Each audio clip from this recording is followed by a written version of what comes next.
The first thing he felt was pain, dull and heavy. It lodged in the back of his head like a hammered-in nail. Then came the smell. Wax, old paper, mouse droppings. The floor beneath his cheek was wooden and cold. Water was dripping somewhere. He tried to open his eyes and saw a dim patch of light. A candle, burned down almost to the wick. So it had been burning for a while. So he hadn't been lying here for just 5 minutes. Someone was shaking him by the shoulder and shouting, Will, man, you're alive! Mr. Morven is dead and you hit your head on the corner here." He blinked. Then again. A heavy-set man in a worn caftan was leaning over him, his face red and beads of sweat on his forehead. The man smelled of onions and cheap beer. He was speaking a language that Daniel Hartwell had never learned, but for some reason he understood every word. That was the first thing that didn't make sense. The second was his hands. He raised them in front of him and saw thin, pale fingers stained with ink, calluses on his middle and index fingers. From a quill. These weren't his hands. His hands were broader, with short-trimmed nails and a ring mark on his ring finger. These hands belonged to someone younger, someone who wrote a lot. Daniel sat down. His head exploded with pain, and he was blinded for a second. Then the world came back into focus. Wooden bookshelves reaching to the ceiling, chests bound with iron, bundles of papers tied with twine. An archive. He was sitting in the middle of the archive. The fat man kept shaking him by the shoulder and repeating that Mr. Morven was dead, that they'd found him in his office upstairs, that his face was blue, that they needed to run for the guards. Daniel listened and counted at the same time. The body was that of a stranger. He looked to be about 25 years old, the hands of an accountant. The room is a document storage room at some kind of business institution. The word "sir" points to a class-based society. The fat man's caftan isn't factory-made but hand-sewn. The candle is made of tallow, not wax. So, this is not a wealthy place. Morven is apparently the owner. The owner is dead, and the body in which Daniel had awakened used to work for this owner. He looked at the fat man and asked hoarsely, "Where are the books?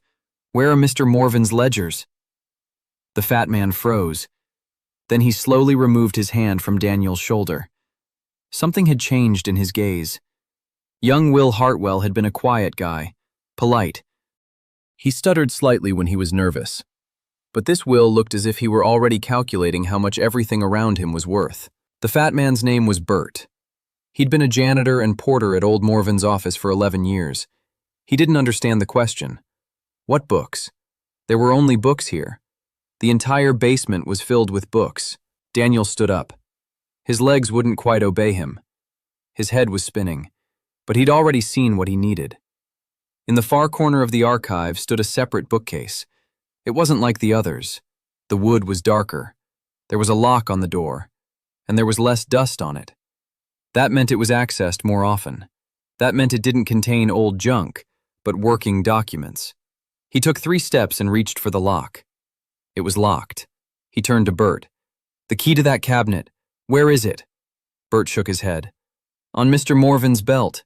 He always wore it on his belt." Daniel looked up at the ceiling. Up there lay the body of the man whose case he had just inherited, against his will. And hanging from that body's belt was the key to the cabinet, which might contain everything he needed to understand where he had ended up. He went upstairs.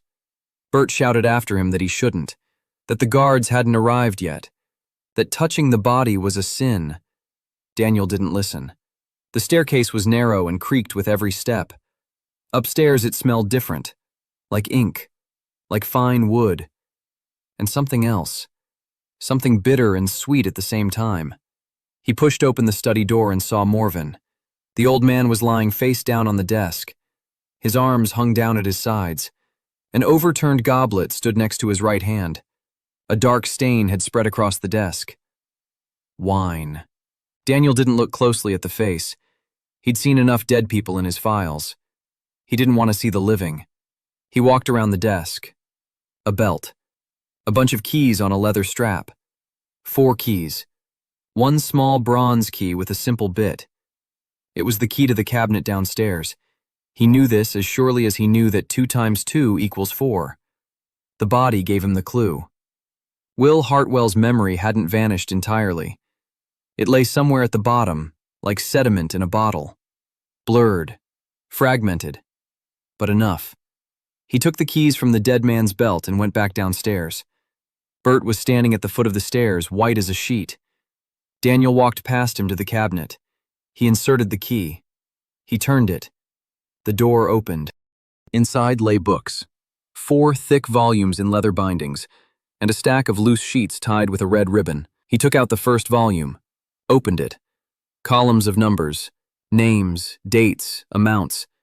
It was a ledger of debt obligations. Someone had borrowed money from Morwen and recorded the terms of repayment. The math was primitive. Income, expenses, balance. No amortization, no discounting, no adjustment for inflation. But the names. The names were interesting. He flipped through the pages and felt the hairs on the back of his neck stand on end. The Welleheim house. 200,000 crowns, 10 years past due. The Castlenow house. 120,000, 7 years past due. The Argent Trading House. 80,000.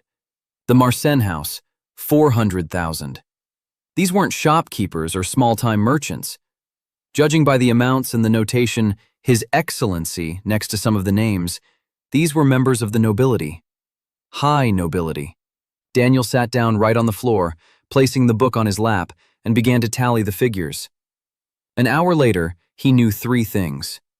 First, the total amount of debt recorded in Morven's books was about 3 million crowns.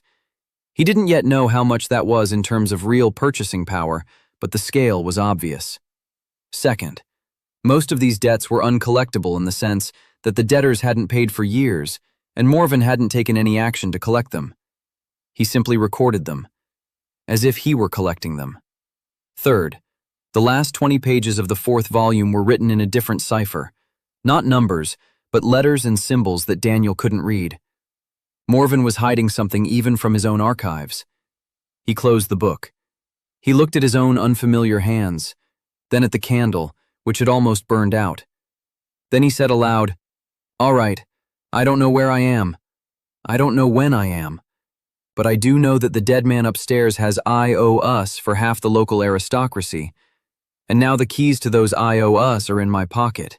Bert stood in the doorway, looking at him as if he were crazy. Daniel stood up. He brushed the dust off his knees, and calmly said to him, "Bert, go after the guard. Tell them that Mr. Morven died in his sleep.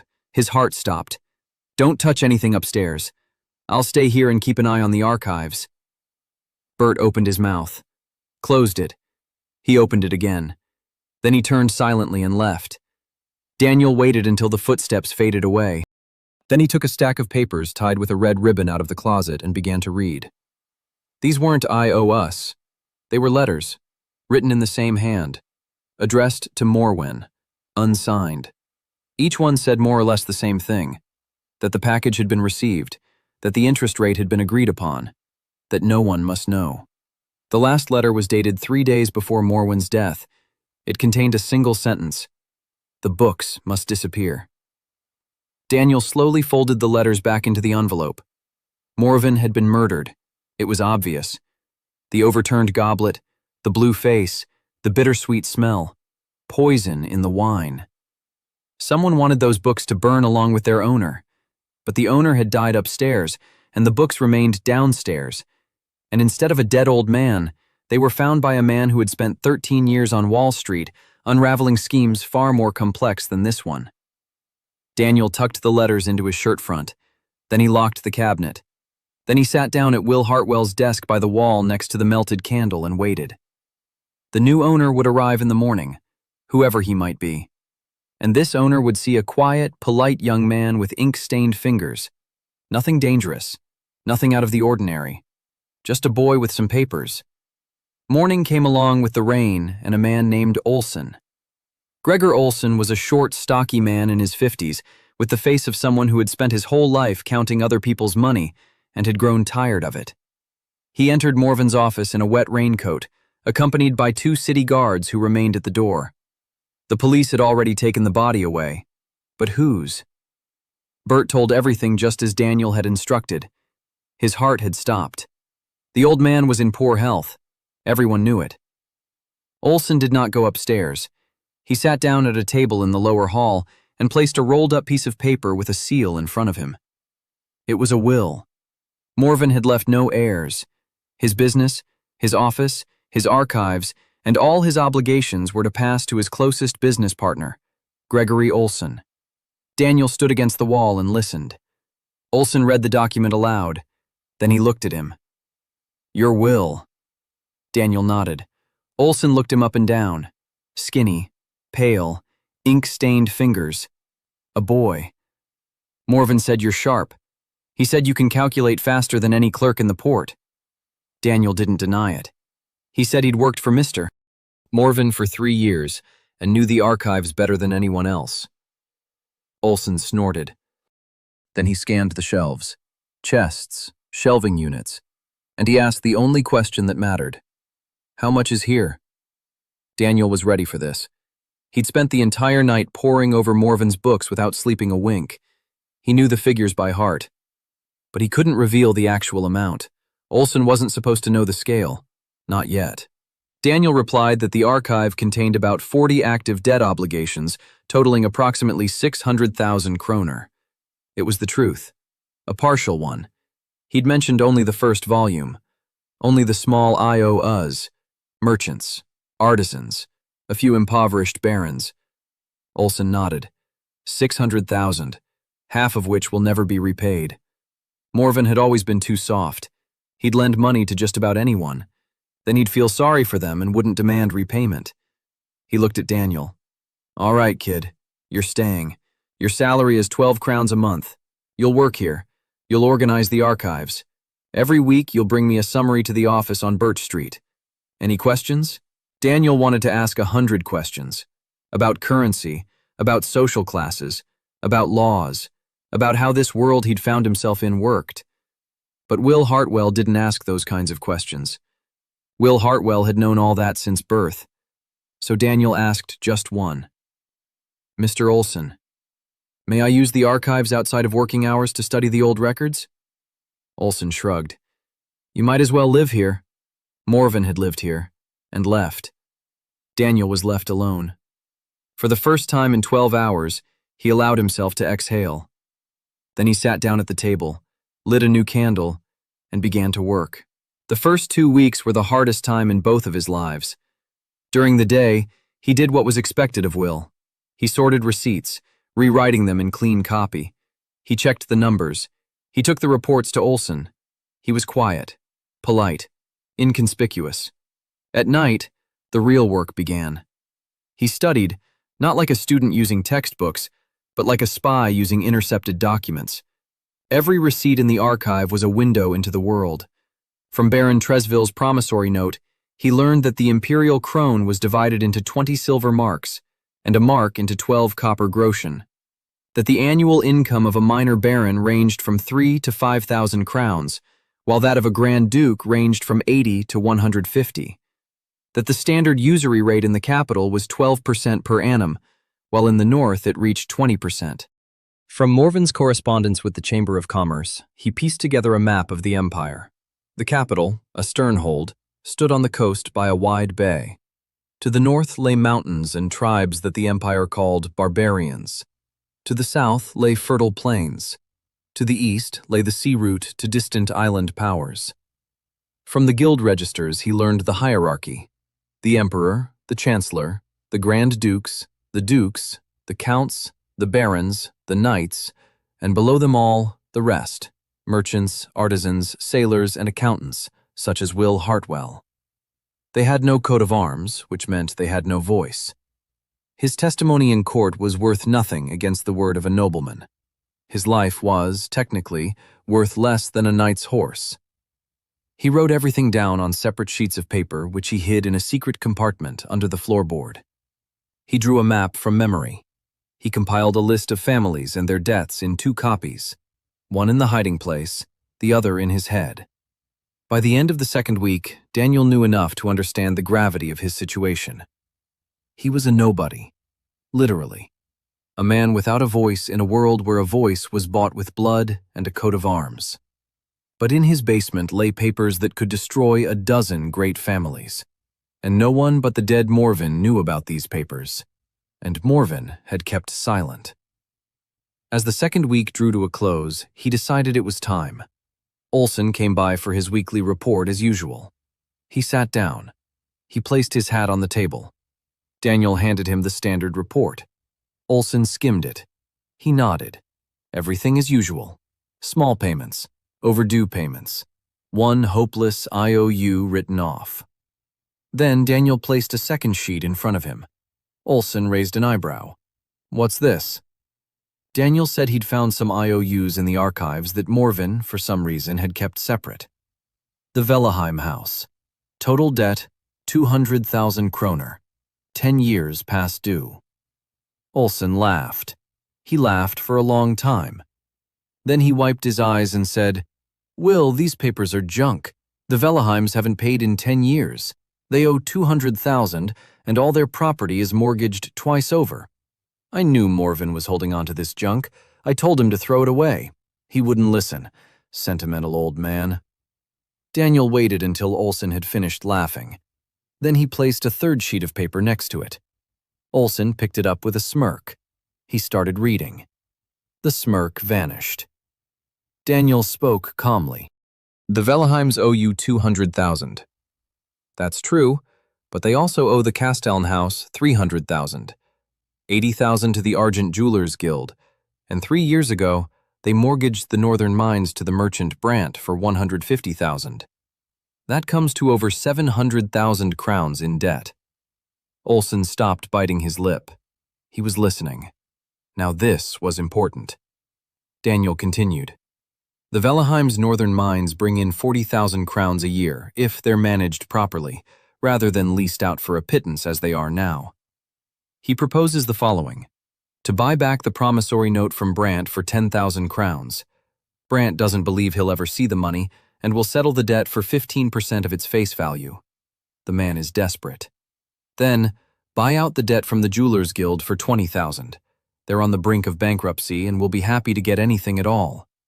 After that, Olsen's firm becomes the sole major creditor holding the operating mines as collateral. And then there's no need to demand 200,000. We need to offer the Velleheims control of the mines in lieu of the debt. In 5 years, the mines will be transferred entirely to Olsen. The Velleheims will be grateful that they were saved from Brandt. And only 30,000 was invested instead of 200,000.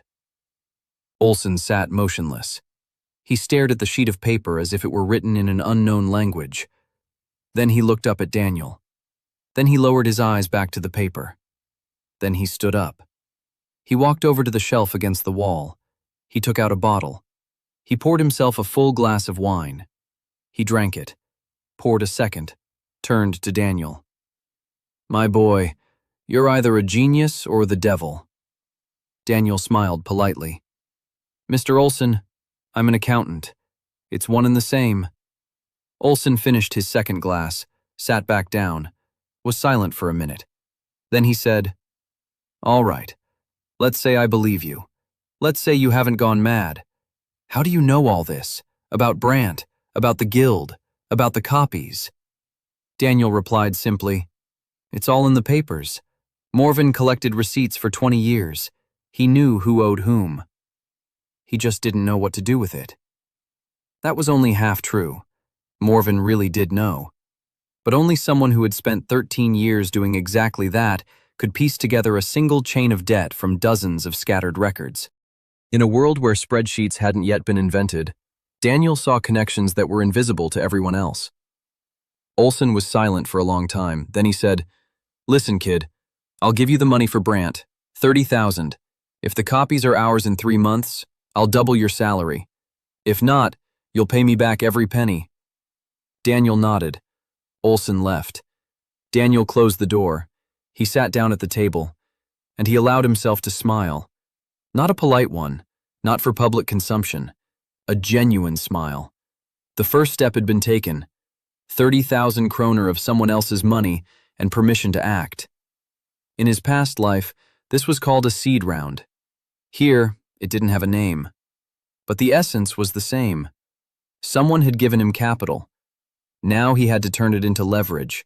Brant lived on the northern outskirts of the capital, in a house that had once been beautiful. Now the paint on the shutters was peeling, and the stone fence was cracked in 2 places. Daniel came to see him on the 3rd day after his conversation with Olson. He could have sent an intermediary, but he wanted to meet the man in person. 13 years on Wall Street had taught him one rule. Before buying a debt, look into the eyes of the person selling it. Brant turned out to be a large man in his 60s, with heavy hands and the face of someone who sleeps poorly. He had a daughter. Daniel knew this from Morven's papers. Yvette Brant, 31 years old. She runs her father's business up north. Caravans, warehouses, river barges. But right now, he was interested in her father. He sat in an armchair by the fireplace, listening to the quiet young man who had come with a proposal. Daniel spoke cautiously. He introduced himself as a representative of banker Olson. He said the firm was interested in acquiring certain debt obligations, including the promissory note from the Velleheim estate held by Mr. Brant. Brant snorted. The Velleheims. 150,000 kroner. 3 years. Not a single payment. The coins are pledged as collateral, but try taking them. The Velleheims are dukes, and I'm a merchant. I'll go to court, and the judge will look at my coat of arms. But I have no coat of arms, so there's no court. Daniel nodded. He knew that. Here, the law only worked for those with noble blood. A merchant could lend the Duke $1 million and had no legal means of getting the money back if the Duke decided not to pay. The entire usury system in the empire was based on a man's word and the fear of losing one's reputation. But when half the treasury is in debt, reputation ceases to matter. He offered Brant 10,000 crowns for a promissory note with a face value of 150. Brant was silent for a long time. Then he said it was robbery. Daniel didn't argue. He agreed that the price was low, but he asked when the Velleheims had last paid anything at all. Brant didn't answer. That was an answer in itself. Daniel added one more point. If Brant sold now, he'd get 10,000 hard-earned crowns. If he held on any longer, he'd get nothing. Because in 6 months, the Velleheims would either repledge the copy to someone else or go completely bankrupt. And then, in the line of creditors, Brant, the merchant, would be last. After the dukes, after the barons, after the guilds. Because that's how the law works. Blood comes first, money comes last. Brant gripped the armrests of his chair. He looked into the fireplace, then at Daniel. 12. Daniel nodded without hesitation. 12,000. They shook hands. Daniel left Brant's house with a receipt in his pocket and a strange feeling. He had just bought an asset worth at least 40,000 for 12,000.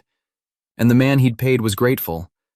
Grateful that the millstone had finally been lifted from his neck. The psychology of a bankrupt person worked the same in both worlds. Things were simpler with the Argent Jewelers Guild. The guild's head, Master Cullen, was a practical man. He harbored no illusions. The Velleheims owed the guild 80,000 for jewelry commissioned for 3 weddings and 2 coronations over the past 15 years. Not a single one of those weddings had been paid for in full. Callan sold the promissory note for 18,000 and looked as though he'd just had a bad tooth pulled. Relief and pain at the same time. The bottom line, Daniel spent 30,000 of Olson's crowns and received promissory notes totaling 230,000 crowns, secured by the Velleheim family's working northern spears. Now Olson's firm was the largest creditor-lender to the Velleheim family, and the only one whose collateral had real value. The hardest part remained, the conversation with the Velleheims. Daniel couldn't go alone. An accountant without a coat of arms could not appear before the Duke and propose debt restructuring. The very word restructuring didn't exist here. He drafted a letter on Olson's behalf. Polite, respectful. In it, banker Gregor Olson humbly proposed to His Grace Duke Velleheim that they discuss mutually beneficial cooperation regarding the management of the northern mines. Not a word about debts, not a word about pressure, just a business proposal. Olson signed it without reading it. He had already decided that the boy knew what he was doing. The reply came in 5 days. Duke Velleheim agreed to receive banker Olson for a conversation. Daniel went with him, as a secretary, as a shadow, as a nobody. The Velleheim estate was a 2-hour drive from the capital, a large gray stone house surrounded by a park that, back when, used to be well kept. Now the paths were overgrown, and the fountain at the entrance wasn't working. Daniel took note of the details. The roof had been repaired in one spot, but not in 3 others. The servants wore old liveries. The silver on the table was polished, but the plates were chipped. The Duke was older than he had expected, in his 70s, thin, with a long nose and tired eyes. He received Olsen in the library. Daniel sat in a corner with his papers and was invisible.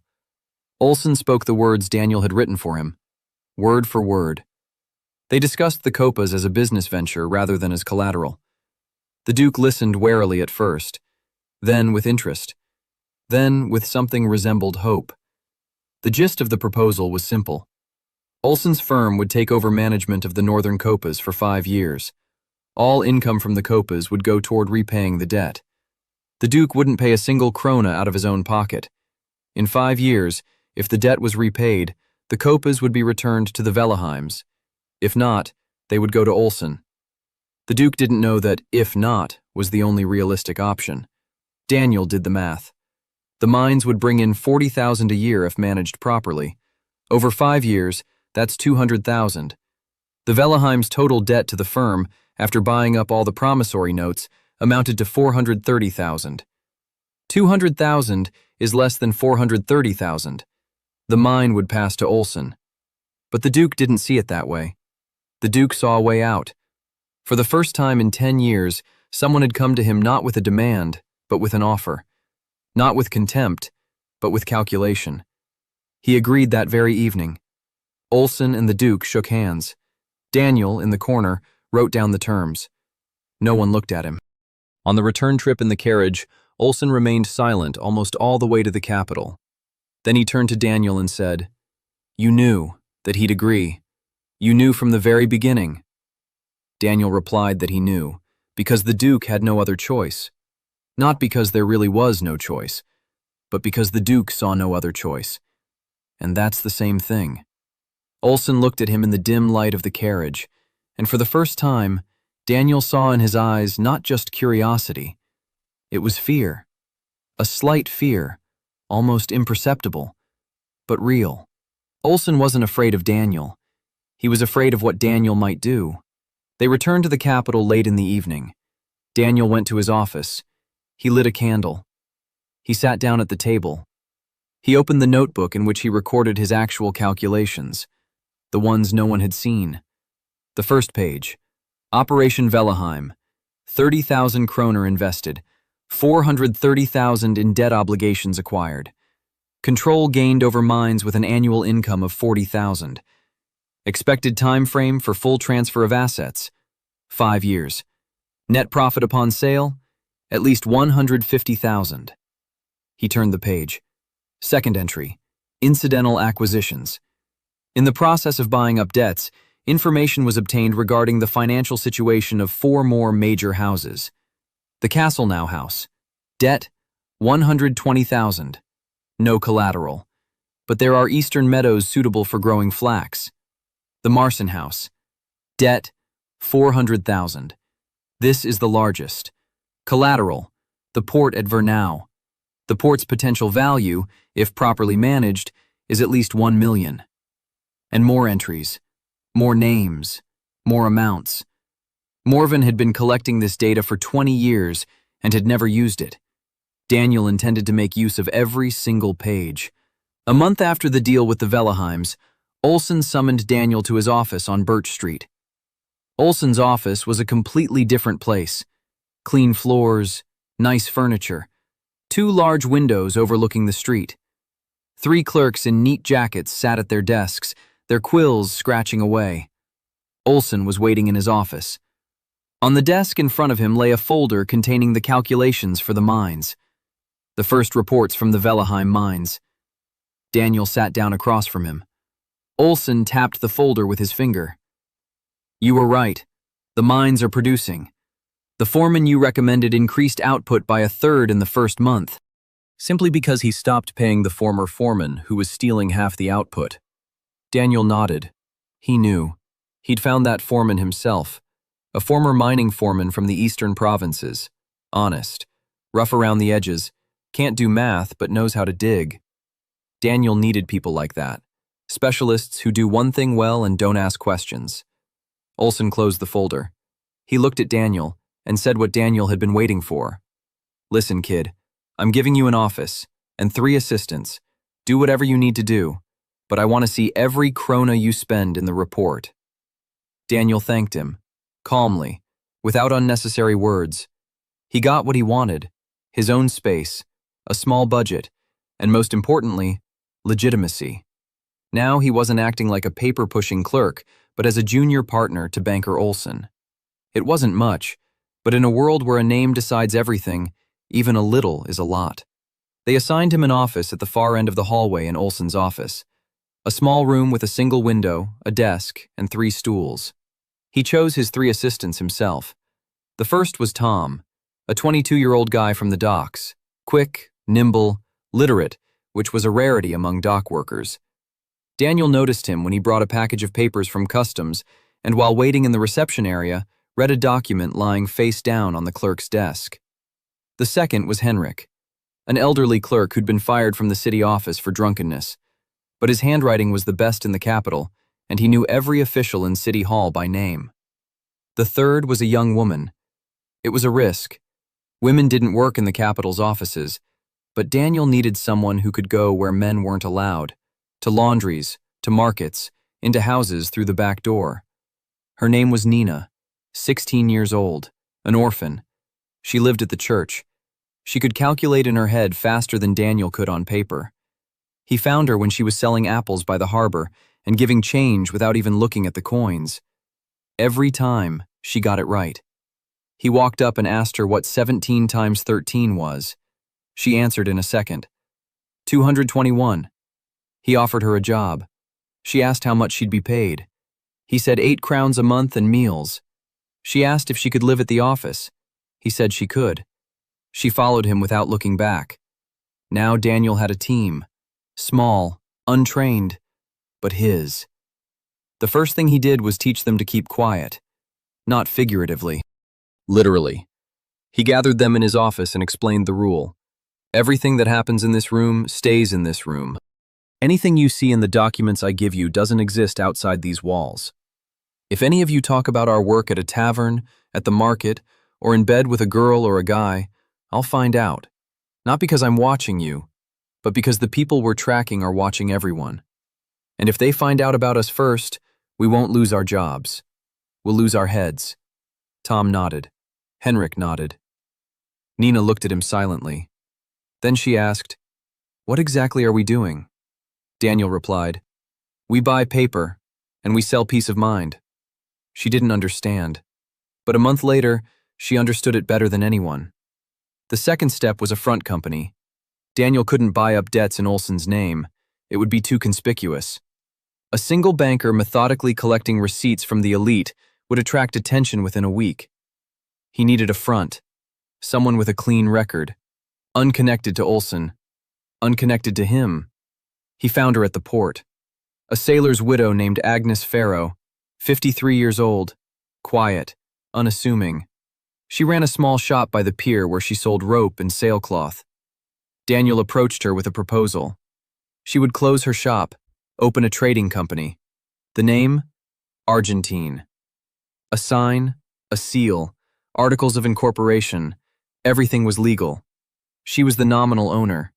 She received 40 crowns a month for coming in once a week to sign the documents Tom gave her. Agnes asked why. Daniel told her the truth. Partially.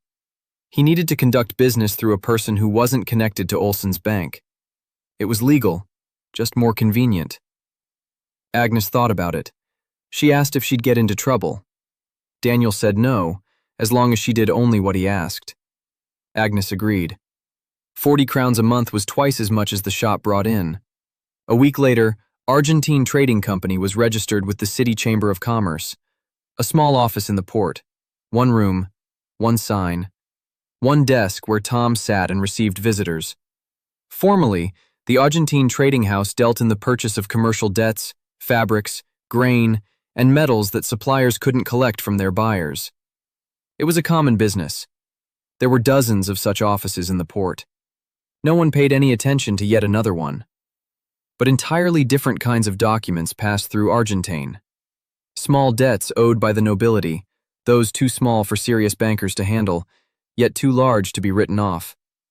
500 crowns for wine supplied for Baron Tresville's ball. 1,000 for fabric for the wedding dress of Count Lindau's daughter. 300 for horses sold on credit to a knight of the Order of the Silver Lion. Each of these debts, taken individually, meant nothing, but together they painted a picture. Daniel could see who was spending, who wasn't paying, who was living beyond their means, who was on the brink. And every debt purchased was a thread, thin, almost invisible, but when there were enough of them, they could be woven into a rope. By the end of the third month, 72 small receipts totaling about 40,000 crowns had passed through Argentine. They had been purchased for 6,000. Daniel kept separate records for each one in a notebook that Olsen hadn't seen. Olsen saw only the big picture, the Kopi Velaheims, growing profits and consistent reports. He was satisfied. He didn't ask what else his junior partner was up to. That was exactly what Daniel was counting on. In the evenings, he sat in Morven's old office, which Olsen had allowed him to use as his private study. A candle was burning. Morven's books lay on the table. He returned again and again to the fourth volume, to the encrypted pages. 20 pages he couldn't read. The cipher was unfamiliar. Not a simple letter substitution, something more complex. He tried frequency analysis. It didn't work. He tried looking for repeating patterns. He found some, but couldn't interpret them. He needed an expert. And there were few cipher experts in the capital of the Valcorn Empire. And they all worked for people to whom Daniel didn't want to show these pages. He set the fourth volume aside, for now. He would return to it. But first, he needed to lay the groundwork. Money, people, connections, and then the secrets. He blew out the candle and went to sleep right there on the bench in the archive, just as he did every night. Outside the window, the port was bustling. Seagulls were squawking somewhere. It smelled of salt and tar. He closed his eyes and thought. 3 months, 72 receipts, a few working copies, 1 front company, 3 assistants, and 20 encrypted pages that someone had destroyed to hide. Not a bad start. Baroness Verena Castelnau arrived at Olsen's office wearing a man's suit, a wide cloak, boots, a hat pulled down over her eyes, a dagger at her belt. She didn't know that Daniel had already spotted her from the street through the window. He recognized her by her gait. Noble women walk differently, even in men's boots. Their backs are straight, chin held slightly higher than necessary, a habit you can't hide with clothes. She walked in without knocking. Tom jumped up from behind the desk in the reception area. She walked past him as if he were a piece of furniture. She pushed open the door to Daniel's office and stopped in the doorway. Daniel was sitting at his desk with a cup of tea and a folder. He'd been expecting this visit. Not today, but eventually. The only question was when. He'd bought out the Castelnau receipts through Argentine 2 weeks ago. A debt of 120,000 crowns, divided among 4 small creditors. Each of them was glad to be rid of the worthless paper. Daniel gathered all 4 promissory notes but didn't present them. He waited, because he knew that one of the former creditors would let it slip, and that the news would reach the Baroness, and that the Baroness would come herself. Verena Castelnau was the last of her line. Her father had died in the Northern War. So had her 3 brothers. Her mother died of grief a year later. Verena was 22 years old, and she shouldered the burden of a crumbling barony with 3 villages and a debt of 120,000 crowns, which none of her vassals knew about. She had hidden it for 3 years. She sold her mother's jewels. She let the servants go. She ate once a day. And every morning she put on a clean dress and walked to City Hall with her back straight, because if Baroness Castelnau showed any weakness, the vultures would swarm in a minute. And now, someone had bought up all her debts. One person, or one firm. She didn't know who it was, but she knew what it meant. It meant that tomorrow someone might come to her and demand everything. The house, the lands, herself. Because by law, A creditor of noble birth had the right to collateral, including the right to arrange the marriage of the last heiress if the debt was not repaid on time. She hadn't brought the dagger just for show. She'd come to kill the moneylender who'd bought her life. Daniel took a sip of tea. "Please, have a seat." Verena didn't sit down. She stood in the doorway and looked at him. Young, thin. His fingers were stained with ink. She had expected to see a fat old man with a greasy smile. Instead, she saw a boy. In a steady voice, she asked if the receipt from the Castlenow estate belonged to him. Daniel shook his head. The receipt belonged to the Argentine trading house. He merely managed the affairs of that house. Formally, that was true. Verena didn't believe him. It was obvious. But she sat down. Her hand remained on her belt, next to the dagger. Daniel opened the folder lying in front of him. He'd been preparing it for a week, every evening after his regular work. He'd studied the Castlenow barony just as he would have studied a client's portfolio in his past life. Income, expenses, assets, liabilities, and he found what he was looking for. He turned the folder toward her. Verena looked at the first page. It was a map of her lands, with annotations. The Eastern Meadows, 400 acres of floodplain meadows along the riverbank. Sheep were grazing there now, 200 head, income of about 3,000 crowns a year. Next to the map lay a calculation. If the sheep were removed and the meadows planted with flax for the capital's textile mills, the income would be at least 12,000 kroner a year. Flax sold for 8 kroner a bale in the capital. The mills would buy any quantity. Demand had exceeded supply for the third year in a row. Daniel knew this from customs records, which Henrik had obtained from old acquaintances at the city office. Verena read in silence. She turned the page. The second part of the calculation. The debt repayment plan. If the barony's income rose to 20,000 crowns a year thanks to flax and several other measures described on the following pages, the debt of 120,000 could be repaid in 8 years at an interest rate of 3% per annum. 3%.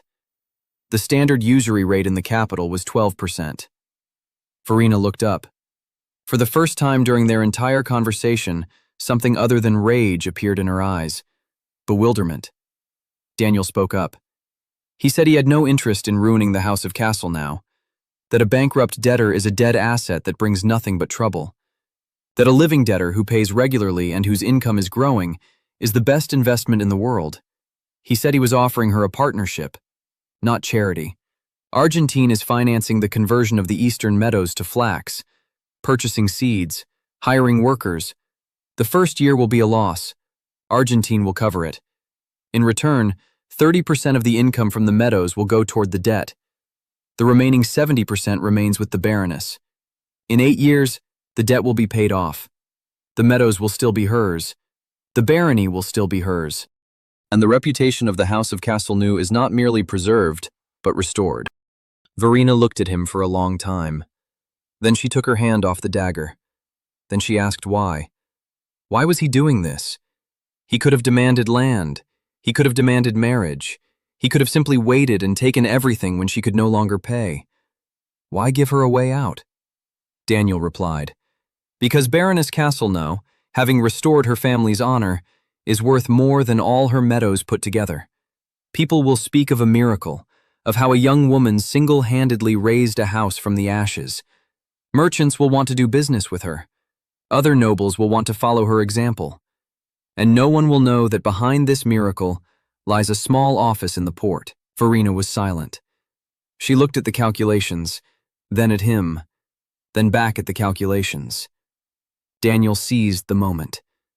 That very moment he'd observed hundreds of times in Wall Street boardrooms. The moment when a person stops being afraid and starts thinking. When panic recedes and the mind kicks in. When the debtor sees a door instead of a noose. Verena closed the folder. She placed both hands on the table. She looked him in the eye and asked, if she agreed, what else would he ask of her, besides money? Daniel considered the question. She turned out to be smarter than he'd expected. She understood that 3% wasn't a business deal, that there was something else behind this generosity. He answered honestly as he could.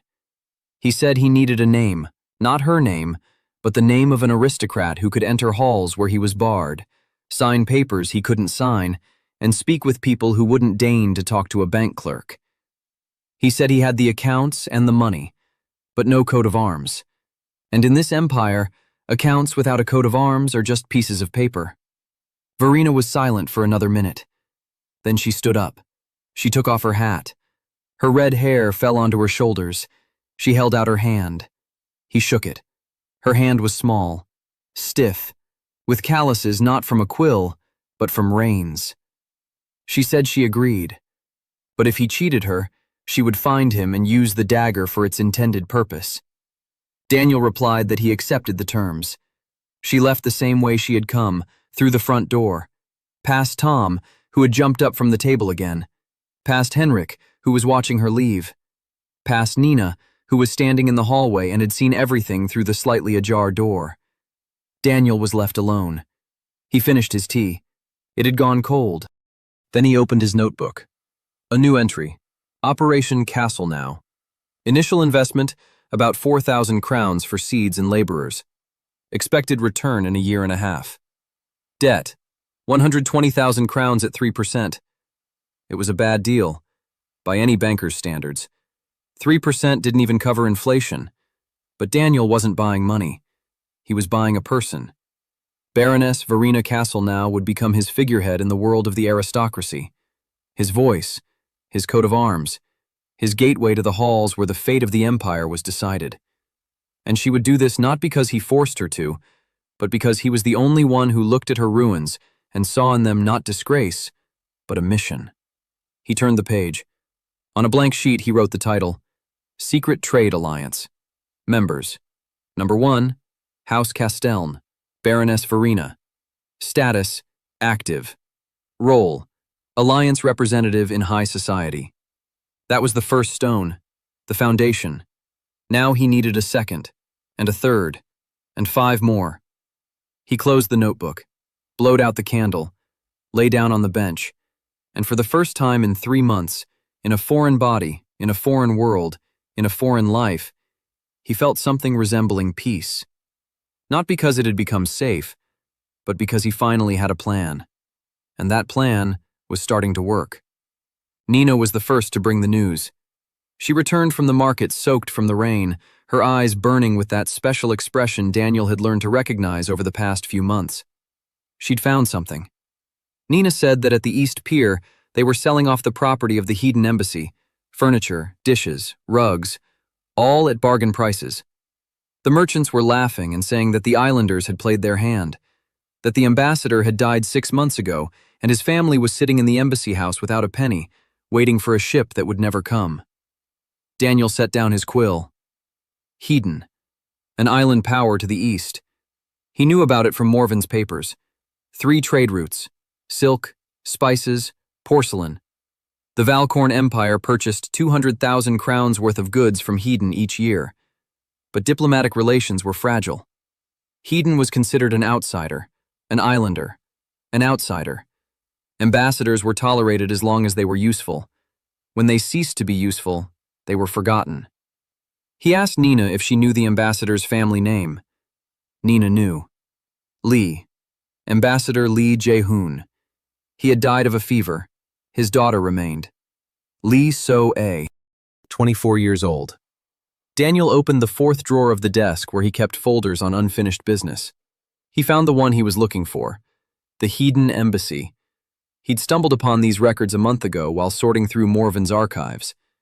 The old banker had granted the embassy a loan of 12,000 kroner secured by trade. The loan had not been repaid. The licenses formerly belonged to Morven, which meant they now belonged to Olsen, which meant, in effect, they belonged to Daniel. But it wasn't about the 12,000. It was about the trade licenses. They granted the right to act as an intermediary between Hedon and the Empire, a right that was worth dozens of times more than the loan itself. If you have a license, you take a percentage from every bale of silk, from every sack of spices, from every crate of porcelain. It was a cash flow, constant, growing. And no one thought about it because everyone was looking at the furniture and rugs being sold at the pier. Daniel stood up from the table. He told Nina to stay in the office. He He told Tom to come with him, and he stepped out into the rain. The Hedon embassy was located in an old stone house near the eastern gate of the port. The house had once been beautiful, with carved shutters and a small garden behind a fence. Now the fence was crooked and the garden overgrown. An imperial official stood at the door with 2 guards. He was making an inventory of the property to be confiscated. Daniel didn't approach the front door. He walked around the house and found a back entrance. He knocked. No one answered for a long time. Then the door opened slightly. Through the crack, he saw a face. Young, delicate features, dark eyes. Her hair was pulled back into a simple bun. No jewelry, no rouge. Lee So-ah. She looked at him and said in flawless imperial that the embassy did not receive visitors. Daniel replied that he was not a visitor, that he had come on a matter concerning her family, and that if she did not hear him out, in 3 days this building would cease to be an embassy and would become the property of the city council. Her expression did not change. Not a trace of panic. No surprise either. She knew. She already knew everything. She simply opened the door wider and let him in. Inside, it was almost empty. The better furniture had already been taken away. All that remained were bare walls with dark rectangles where the paintings had hung. A table, 2 chairs, a teapot made of plain clay. Not porcelain. They'd taken the porcelain too. So-ah sat down across from him. Her back was straight. Her hands were on her knees. She was waiting. Daniel sized her up in 30 seconds. Unbroken. Not panicking, not begging, waiting. Like someone who's grown accustomed to bad news and has learned to face it with open eyes. He spoke. He began with the facts. The embassy owed the late Morven's firm 12,000 kroner. The collateral was the trading licenses for brokerage with Hedon. The debt was 8 months past due. By law, the licenses could be seized in favor of the creditor. So-ah nodded. She knew. Daniel continued. He said he would not revoke the licenses. So-ah stirred for the first time. She tilted her head slightly. Daniel explained. He was proposing to restructure the debt. Not to write it off, to restructure it. From a loan into a trade contract. The embassy did not owe 12,000. The embassy was selling the right to act as a trade intermediary with Hedon to the Argentine firm for a term of 5 years. The cost of the contract, 12,000 krone, has already been paid. The debt disappears. It becomes part of a commercial transaction. There is nothing to confiscate because there is no debt. There is a contract between 2 trading parties. So-ah remained silent. She looked at him, and Daniel could see her mind working behind her impassive face. Quick, precise. She was weighing her options. Then she asked what he was getting. Daniel answered directly. The right to act as an intermediary. 5 years of trade with Hedon through his firm. Every bale of silk, every sack of spices goes through Argentine. That's a lot. He made no secret of it. So-ah asked what she would get. Daniel said, freedom. The house remains hers. There will be no confiscation. Her father's name will not be disgraced in the imperial registers as that of a debtor. And one more thing. He pulled another piece of paper from his pocket. An offer. Argentine and Company invites Ms. Lee So-ah to serve as head of the Eastern Trade Division, with a salary of 60 crowns per month and a 5% share of the net profits from contracts with Hedon. So-ah took the paper. She read it twice. Then she placed it on the table. And she did something Daniel hadn't expected. She poured him some tea. From a simple clay teapot into a simple clay cup. It was Hedonian tea. Bitter, with the scent of jasmine. She said that in Hedon, when one person pours tea for another, it signifies consent. Not words, not a signature. Tea. Daniel took the cup. He drank it. The tea was bitter and hot, and it was the best thing he'd had in all 4 months in this world. They talked until evening. So-ah knew 5 languages. She knew the trade routes of the eastern seas. She knew the names of every merchant and every captain who sailed between Hedon and the empire.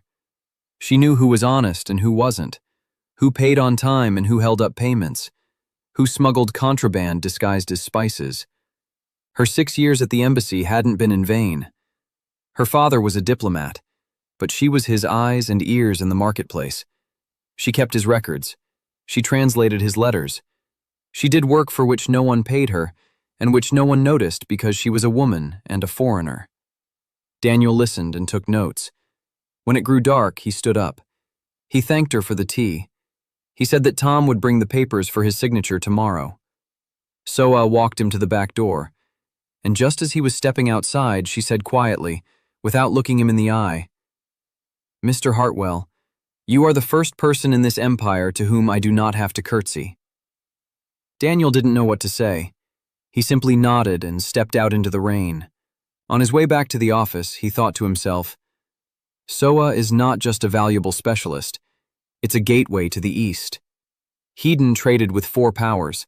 Silk flowed into the empire, but also to the southern kingdoms and the northern islands. If Argentine secures a brokerage deal with Hedon, it's not just 12,000 crowns. It's hundreds of thousands in the long run. And it's connections beyond the empire, a place to hide money, people, documents, if it gets too dangerous here. He returned to the office, wet and frozen. Nina was waiting with hot soup. She was always waiting. Daniel sat down at the table. He opened his notebook. A new entry. Secret Trade Alliance. Member number 2. Lee Soa. Status. Active. Role. Head of the Eastern Division. Resources. Hedon's trade licenses, knowledge of 5 languages, and familiarity with Eastern trade routes. He looked at the list. 2 names. Verena. Soa. 1 aristocrat, 1 foreigner. Both women. In an empire where women had no right to conduct business without a man's sponsorship, he needed more. More people, more leverage, more money. But for the first time, the alliance ceased to be just a word in a notebook and became something real. 2 living people who trusted a quiet accountant with gray areas. Martha Olson was a problem from day one. Not because she got in the way, but because she saw too much. She was old Olson's daughter, his only one. Big, red-headed, loud, with a voice you could hear 2 floors away. She showed up at her father's office every day, brought lunch, picked up his laundry, argued with the clerks who, in her opinion, didn't sharpen the quills properly. And every time she walked past Daniel's office, she slowed her pace. Daniel noticed. He noticed everything. Martha didn't just bring lunch. She looked at the papers, at the numbers, at the calculations lying on the desks. She read them, quickly, eagerly, like someone who's been hungry for a long time and sees food behind glass. One evening, when the office had emptied out, Daniel lingered in the hallway and heard a rustle. The door to the storeroom where Olson kept the old ledgers was ajar. Inside, by candlelight, sat Martha. On her lap lay last year's income and expense ledger, and next to it, on a box, lay a notebook. Her own notebook, in which she kept parallel records. Daniel stopped in the doorway. Martha looked up. For a second, fear flashed in her eyes, then anger. She slammed the notebook shut and clutched it to her chest. Daniel asked if he could take a look. Martha replied that he couldn't, that these were her notes, that her father didn't know, and that if Daniel told him, she'd slit his throat. Daniel didn't smile. He sat down on a box across from her and said he wasn't going to tell anyone anything, but that he'd seen how she looked at the numbers every day, and that he was curious about what she'd found. Martha was silent for a long time. Then she flung the notebook onto his lap. "Look, you won't understand anyway." Daniel opened the notebook and figured it out in 30 seconds. Martha Olson was keeping the books for her father's office all over again, from scratch, using her own method. She hadn't copied his books. She'd checked them and found a discrepancy. 240 kroner for the last quarter. One of the clerks had been writing off small amounts as unforeseen expenses that didn't exist. Daniel looked at her, then at the notebook, then at her again, and said, "Martha, your books are in better order than half the city's bookkeepers. You're going to be my head cashier." Martha opened her mouth, closed it, blushed, then turned pale. Then she asked, "Are you serious?" Daniel was absolutely serious. He needed someone who could calculate accurately and couldn't be bought. Martha Olson was more accurate than anyone he'd ever met in this world. And it was impossible to bribe her because the only thing she wanted was for someone to look at her numbers and say they were correct. She agreed on the spot. Then she asked what to do about her father. Daniel said he'd talk to him himself.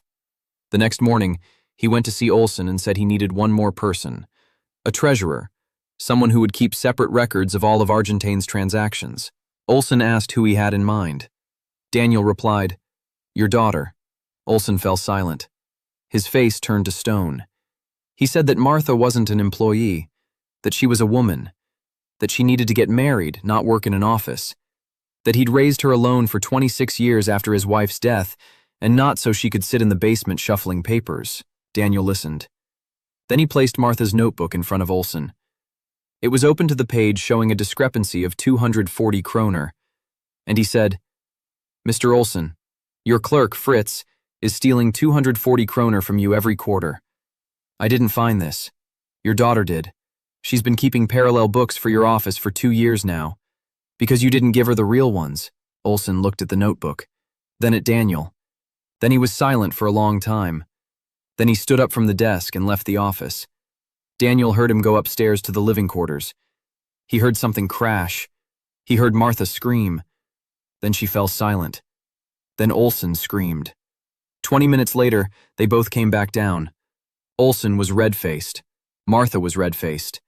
Neither of them spoke. Olsen sat down at the table. He said one word. "Fine." And Martha became the treasurer. She worked like a woman possessed. From day one. Daniel gave her all of Argentine's ledgers, all the receipts, all the calculating, and she got them in order in 2 weeks. What Daniel had jotted down haphazardly on separate sheets of paper, Martha organized into a single system. Every receipt was numbered. Every amount was verified. Every payment was tracked. She didn't just count. She remembered. By heart. Every number, every name, every date. Daniel checked once.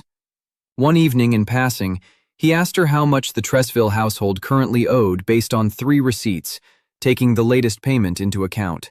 Martha answered without hesitation. 4,712 crowns and 8 marks. He checked the records. Exactly. She was his ledger in human form, and she was utterly devoted, not to him personally, but to the numbers, to order, to accuracy. Martha believed that the world had to balance out like an account. Income equals expenses. If something disappeared somewhere, it meant it had appeared somewhere else. If the numbers don't add up, then someone is lying. And she hated it when people lied. A month after Marta's arrival, Daniel gathered his inner circle at Morven's old office. Evening. Candles. Shutters closed. Tom stood by the door. Henrik sat in the corner with a mug. Nina was on the windowsill. Martha was at the table with a notebook. And for the first time, there were 2 new faces there. Verena Castelnau in a simple dress without coats of arms, and Lee So-ah in dark Hedonian silk. Daniel stood by the wall and spoke quietly. He explained what he was doing. Not everything, but enough. He said he was buying up debts, that he was creating a network of people who were indebted to each other and to him, that in a year, this would be strong enough to influence the decisions made at the palace. He didn't say why.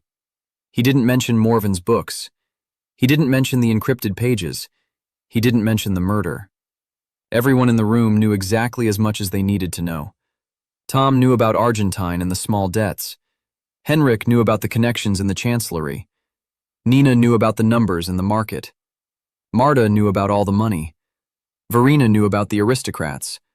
So-ah knew about trade with the East. And only Daniel knew everything. That was his golden rule. No one sees the whole picture except him.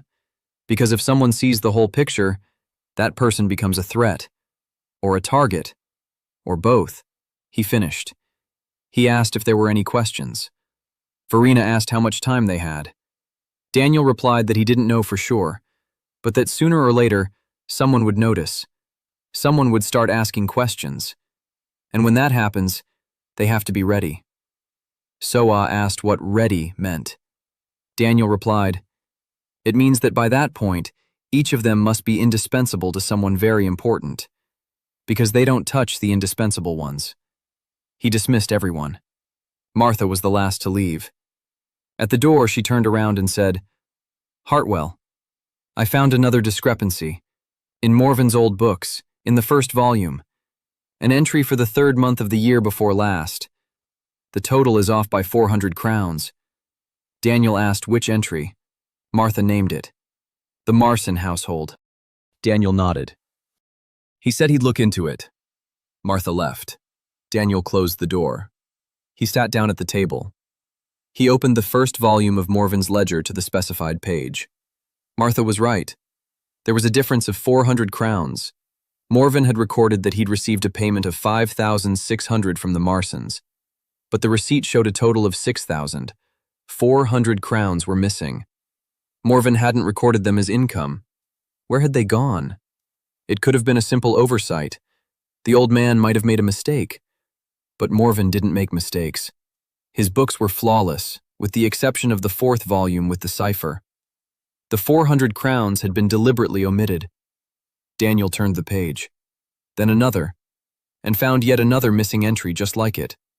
300 crowns from the Lindau residence, and another, 200 from Argent Jewelers.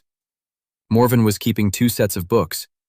The official books showed 1 set of figures. The real ones were different. The difference was going somewhere, to someone. And that someone was recorded in the encrypted pages of the 4th volume, which Daniel still couldn't read. It wasn't Martha who cracked the code, nor was it Daniel. It was cracked by a 19-year-old girl from the convent of St. Agnes. Daniel had been searching for the cryptographer for 2 months, meticulously.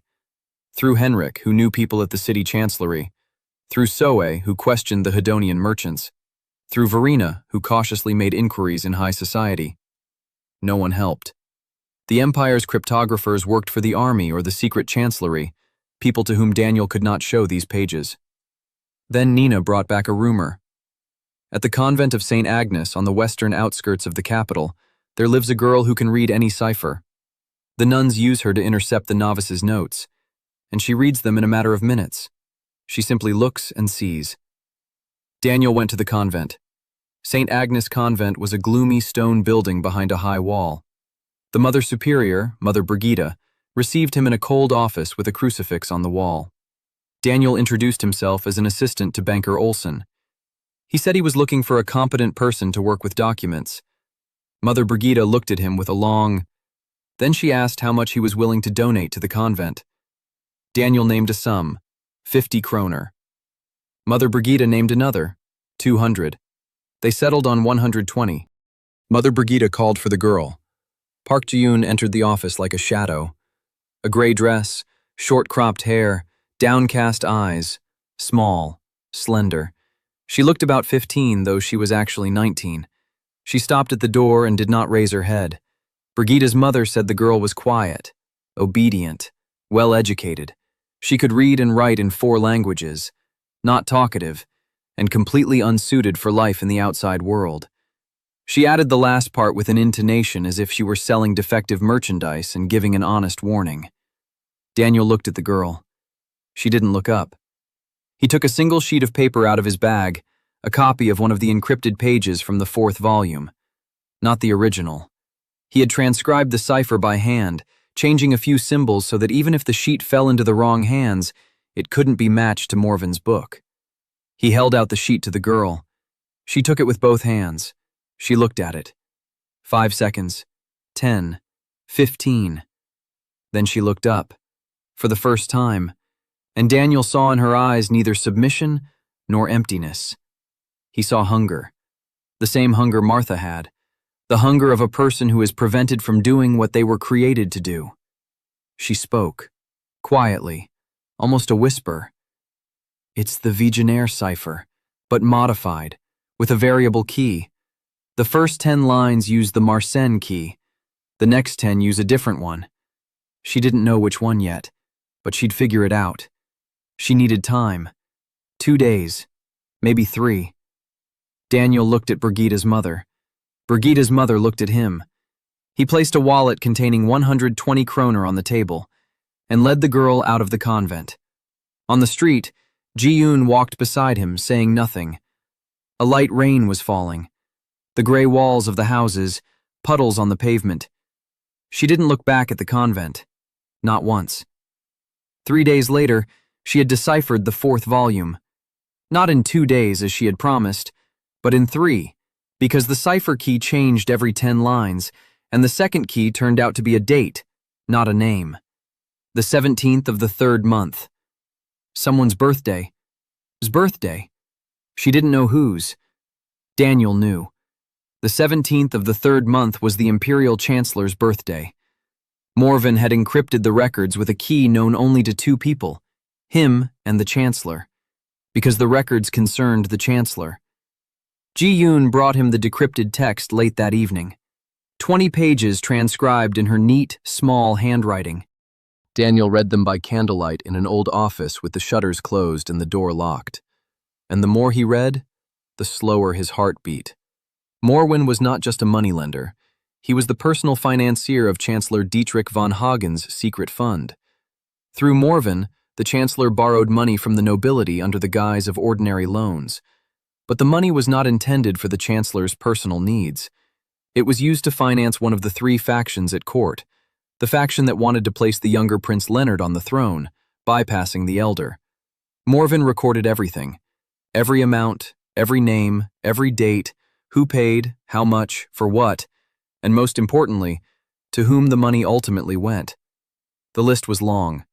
3 Grand Dukes, 5 Barons, 2 commanders of border garrisons, the head of the Chamber of Commerce, and one man whose name made Daniel set aside his papers and close his eyes for a moment.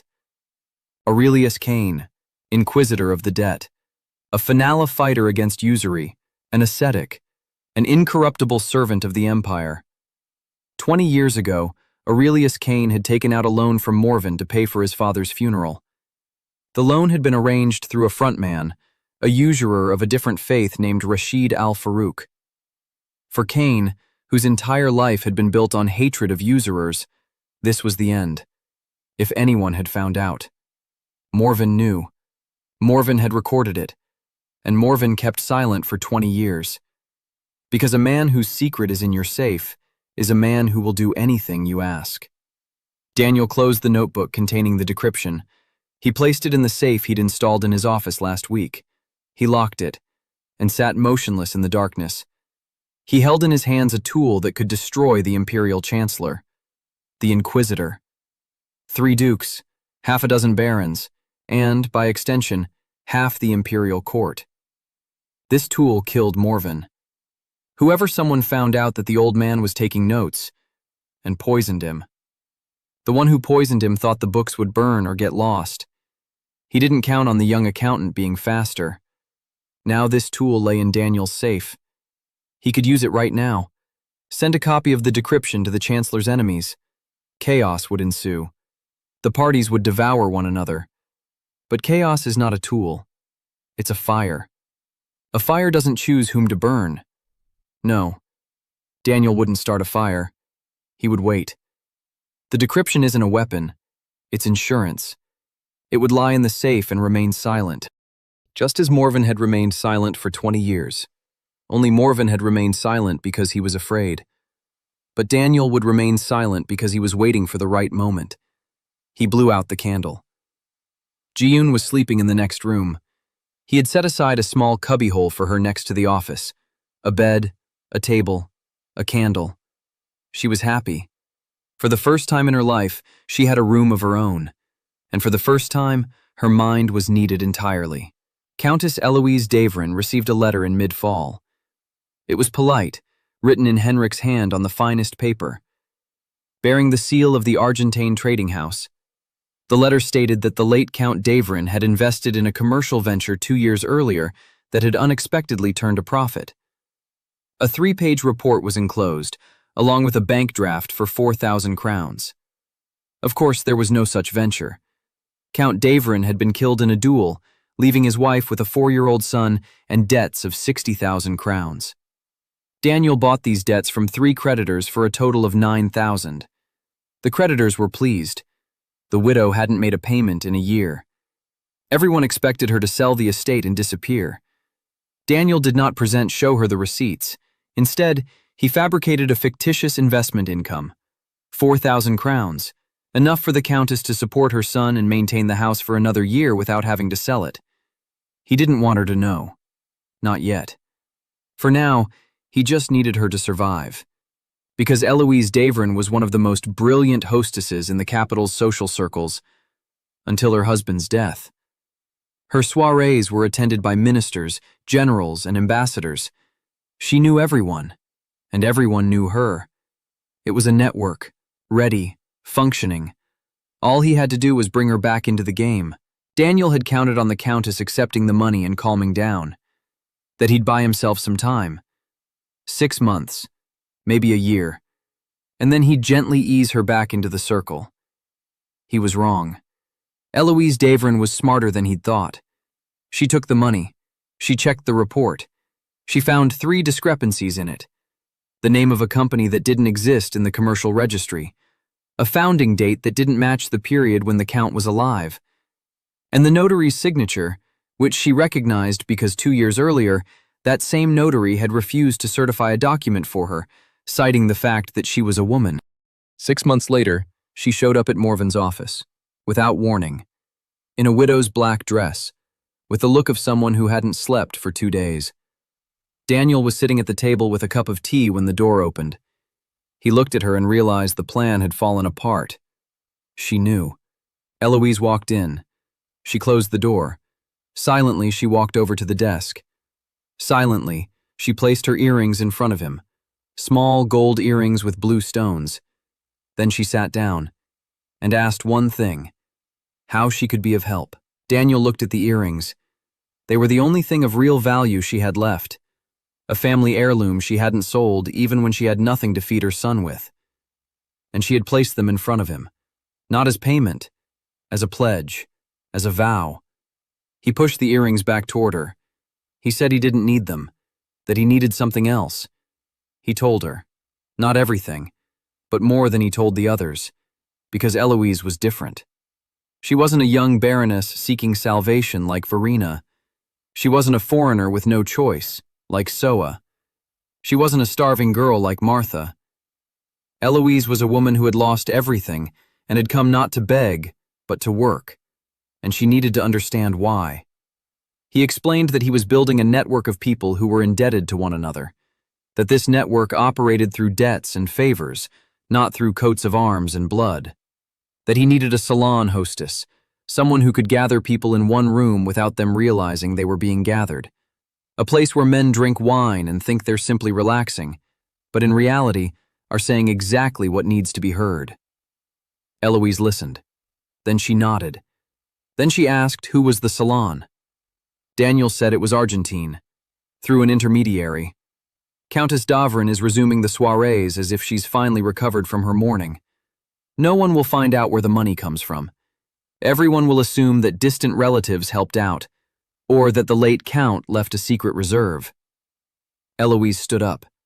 She picked up her earrings, put them on, and said, "The first soirée is in 2 weeks. I'll draw up the guest list myself. But there's one person you'll have to name for me, the one I must seat next to me." Daniel gave a name, Baron Tresville, a minor nobleman with grand ambitions and a meager wallet. He owes Argentine 500 crowns for wine from the last ball. He doesn't know that his creditor isn't a wine merchant but a trading house. Tresville worked as a secretary for one of the Grand Dukes, for Duke Marsen, the very same one whose debt of 400,000 crowns was the largest in Morven's books. Tresville had access to Marsen's correspondence, to his schedule, to his weaknesses. Daniel needed Tresville, and Tresville needed Eloise's salon, because the Countess Davern's salon is a place where people are seen, where they are noticed, where a minor baron might find himself next to the right person. Eloise left. Daniel stayed. He finished his tea and made a note in those file. Secret Trade Alliance, member number 3, Eloise Davern. Status, active. Role, hostess of the information salon. A week later, Nina brought more news. This time, bad news. Someone had been asking about Argentine. Not by chance, deliberately. The man had been coming to the port. He spoke with the merchants. He asked who owned the new office, how many deals were being made, Who the clients were. Nina described him. Of average height, thin, dressed in black, with an expressionless face.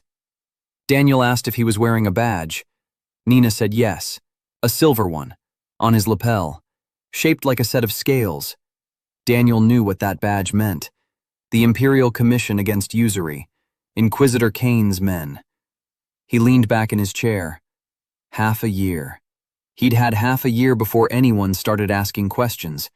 It was both more and less than he'd expected. More because he'd anticipated attention sooner. Less because he wasn't ready yet. The alliance existed only on paper.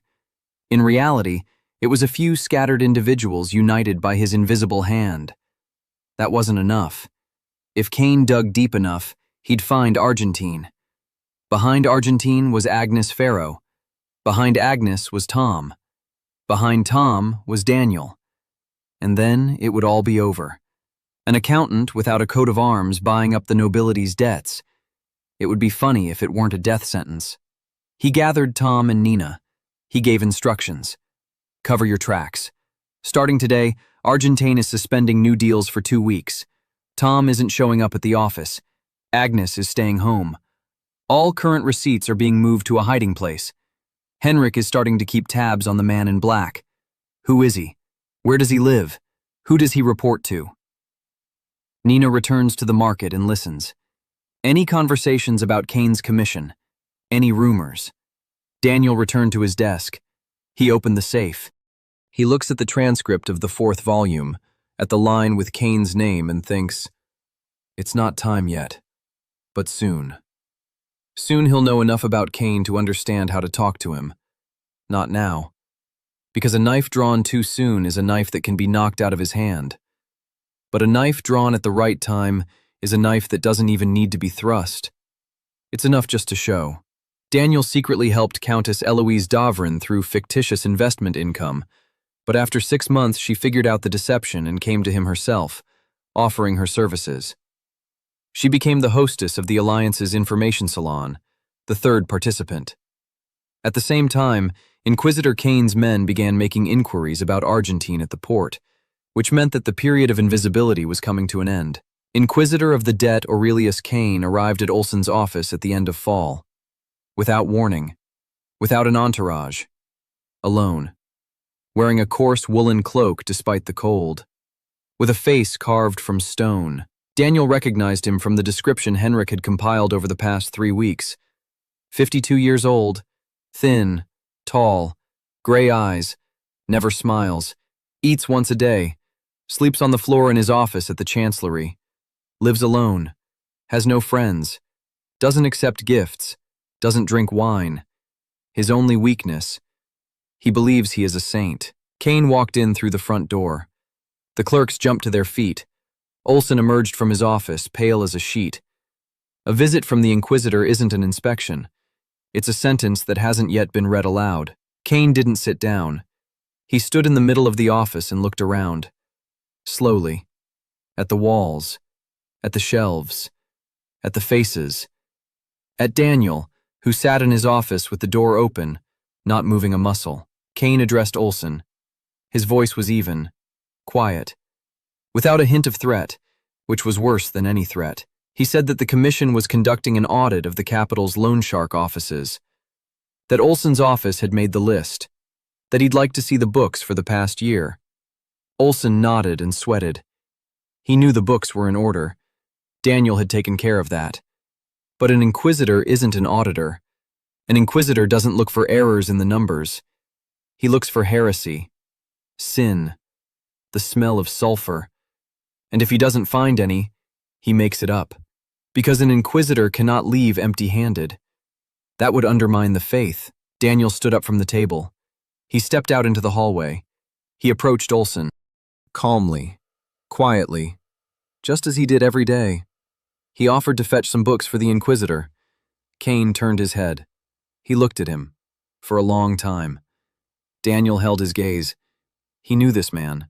Not from the world of finance, but from the legal world. Prosecutors, investigators, people who believe the world is divided into the guilty and those who haven't been caught yet. You can't play games with them. They sense trickery the way a dog senses fear. With them, you have to be boring, predictable, colorless, a paper-pushing boy. Nothing interesting. Daniel brought the books, set them on the table, opened them to the first page, and stepped back. Kane sat down. He began to read, slowly, tracing the lines with his finger. He wasn't a financier. Daniel realized this right away. Kane didn't understand even half of the entries. But he wasn't looking for numbers. He was looking for a pattern, recurring names, inconsistent amounts, connections. He was looking for a web. Daniel stood by the wall and watched. Kane flipped through the pages for 2 hours. Olson sat in his office, drinking glass after glass of water. The clerks didn't move a muscle. Finally, Kane closed the book. He stood up. He looked at Olson. He said that so far everything looked clean, but he'd be back. Then he turned to Daniel and asked a question. "Boy, you keep these books." Daniel nodded. Kane looked at him. Ink-stained fingers, a gaunt face, a quiet voice. Nothing. Emptiness. A gray-haired boy with papers. Kane left. Olson exhaled so loudly that it could be heard through the wall. That evening, Daniel went to see Verena. She lived in a small house on the outskirts of the Noble Quarter, modest, but clean. The meadows had already been sown with flax. The first harvest was expected in the spring. Daniel sat down in an armchair by the fireplace and told her about Kane's visit. Verena listened in silence. Then she asked what he was going to do. Daniel replied that he wasn't going to do anything, for now. Kane found nothing in Olson's books, because there's nothing in Olson's books. All the real business goes through Argentine, and Argentine isn't on the list of places to check, because Argentine is a small trading office in the port, not a loan shark operation. Kane is looking for loan sharks. He isn't looking for trading houses. Those are different categories, different lists, different jurisdictions. Verena nodded. Then she said she'd heard something else about Kane. That he wasn't just checking out offices, that he was purposefully looking for someone. Someone new. Someone who buys up debts. Her words confirmed what Daniel had suspected. Kane hadn't come to Olson because of the list. He was following a lead. Someone had tipped him off. One of the old creditors from whom Daniel had bought promissory notes had let something slip. Or perhaps they hadn't let anything slip, but was asked. And he answered. Over the next 3 weeks, Daniel restructured the operation. Completely. Argentine stopped buying up debts directly. Instead, Daniel set up a second front company, the Holtz brothers. Formally, a partnership between 2 carpenters from the port. In reality, just another front. Now the chain looked like this. Holtz brothers bought the debt. Holtz resold it to Argentine. Argentine managed it. 2 links instead of 1. There were now 3 layers between Daniel and the ultimate creditor. Tom hired 2 more young guys from the port to run around with the paperwork. Nina kept track of the transactions. Martha compiled everything into a single ledger, which she kept in a secret compartment under the bed at her father's house. Soe began shifting some of the operations to hidden trade channels, where the Imperial Commission had no jurisdiction.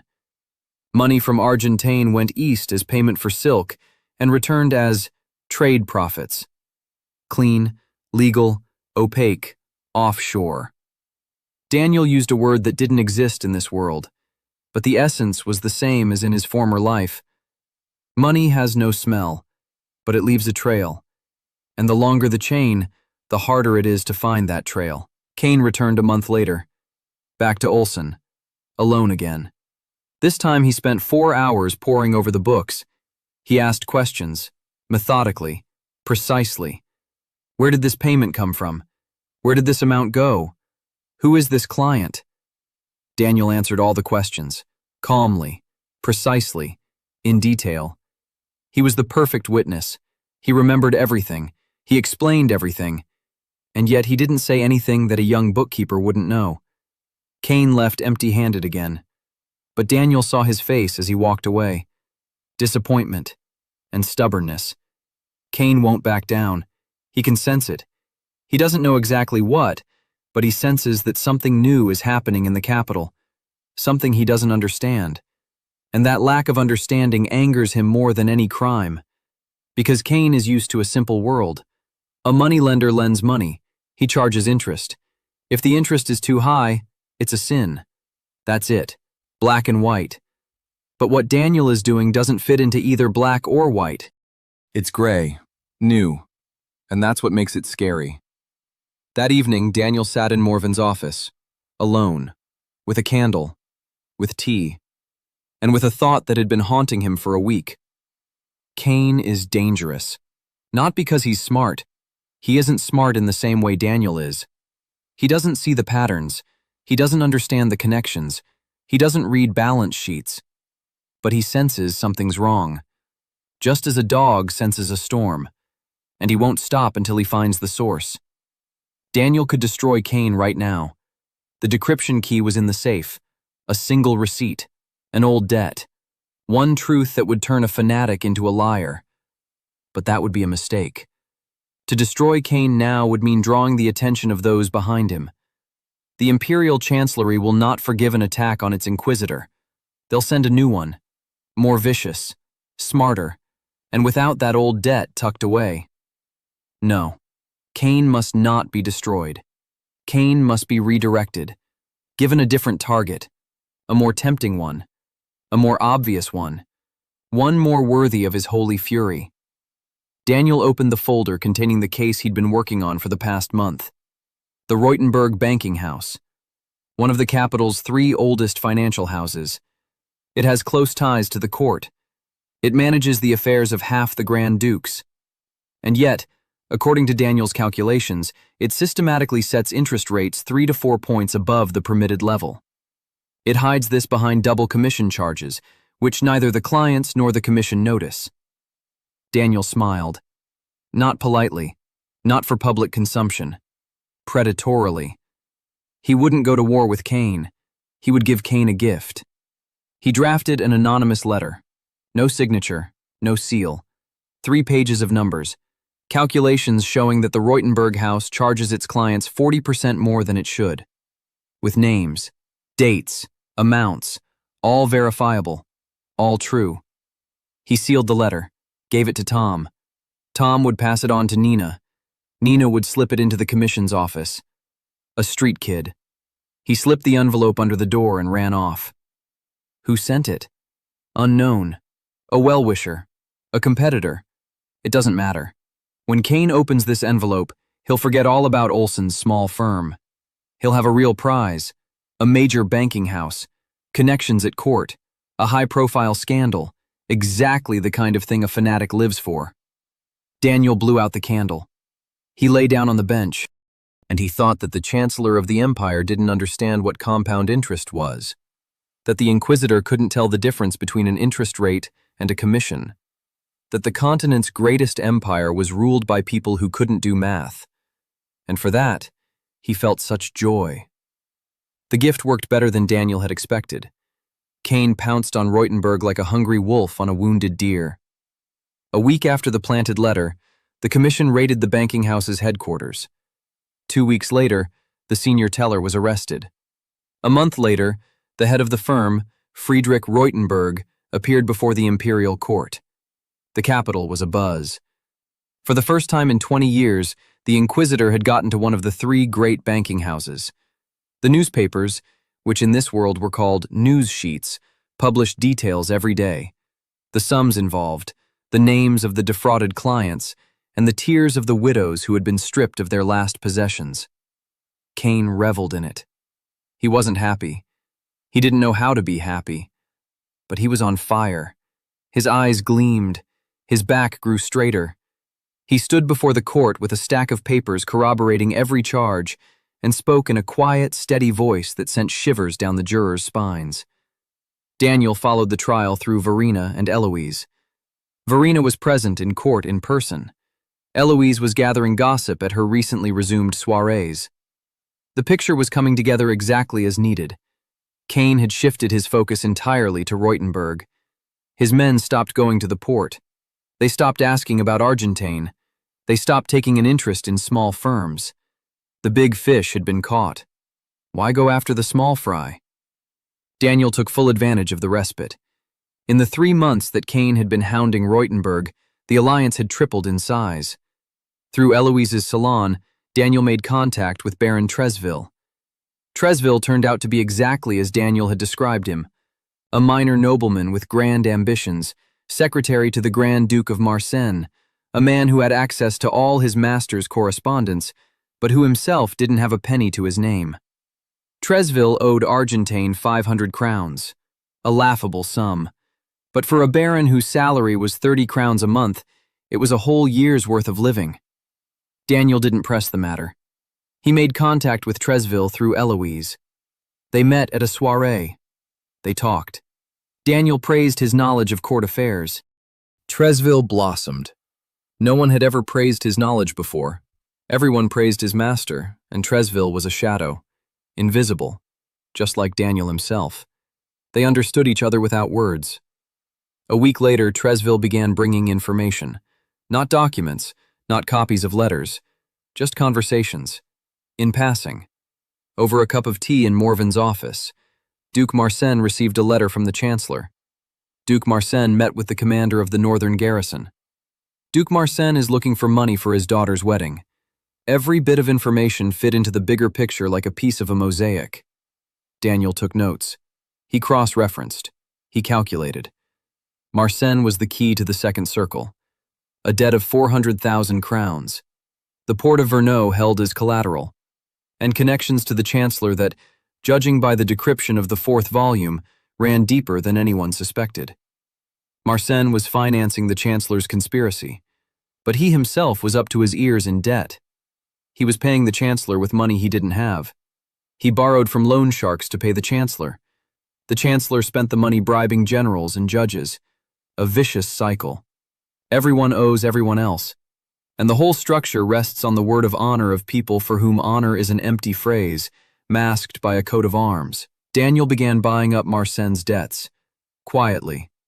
Through a third-party shell company, Vernau Trading Partnership, registered in the port city of the same name, where SOA had already established a Hedonian trade route.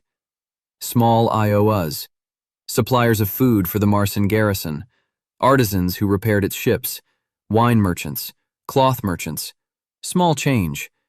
But that small change added up.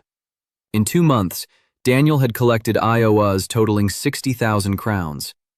To that were added 40,000 from Morven's books, 100,000 out of 400.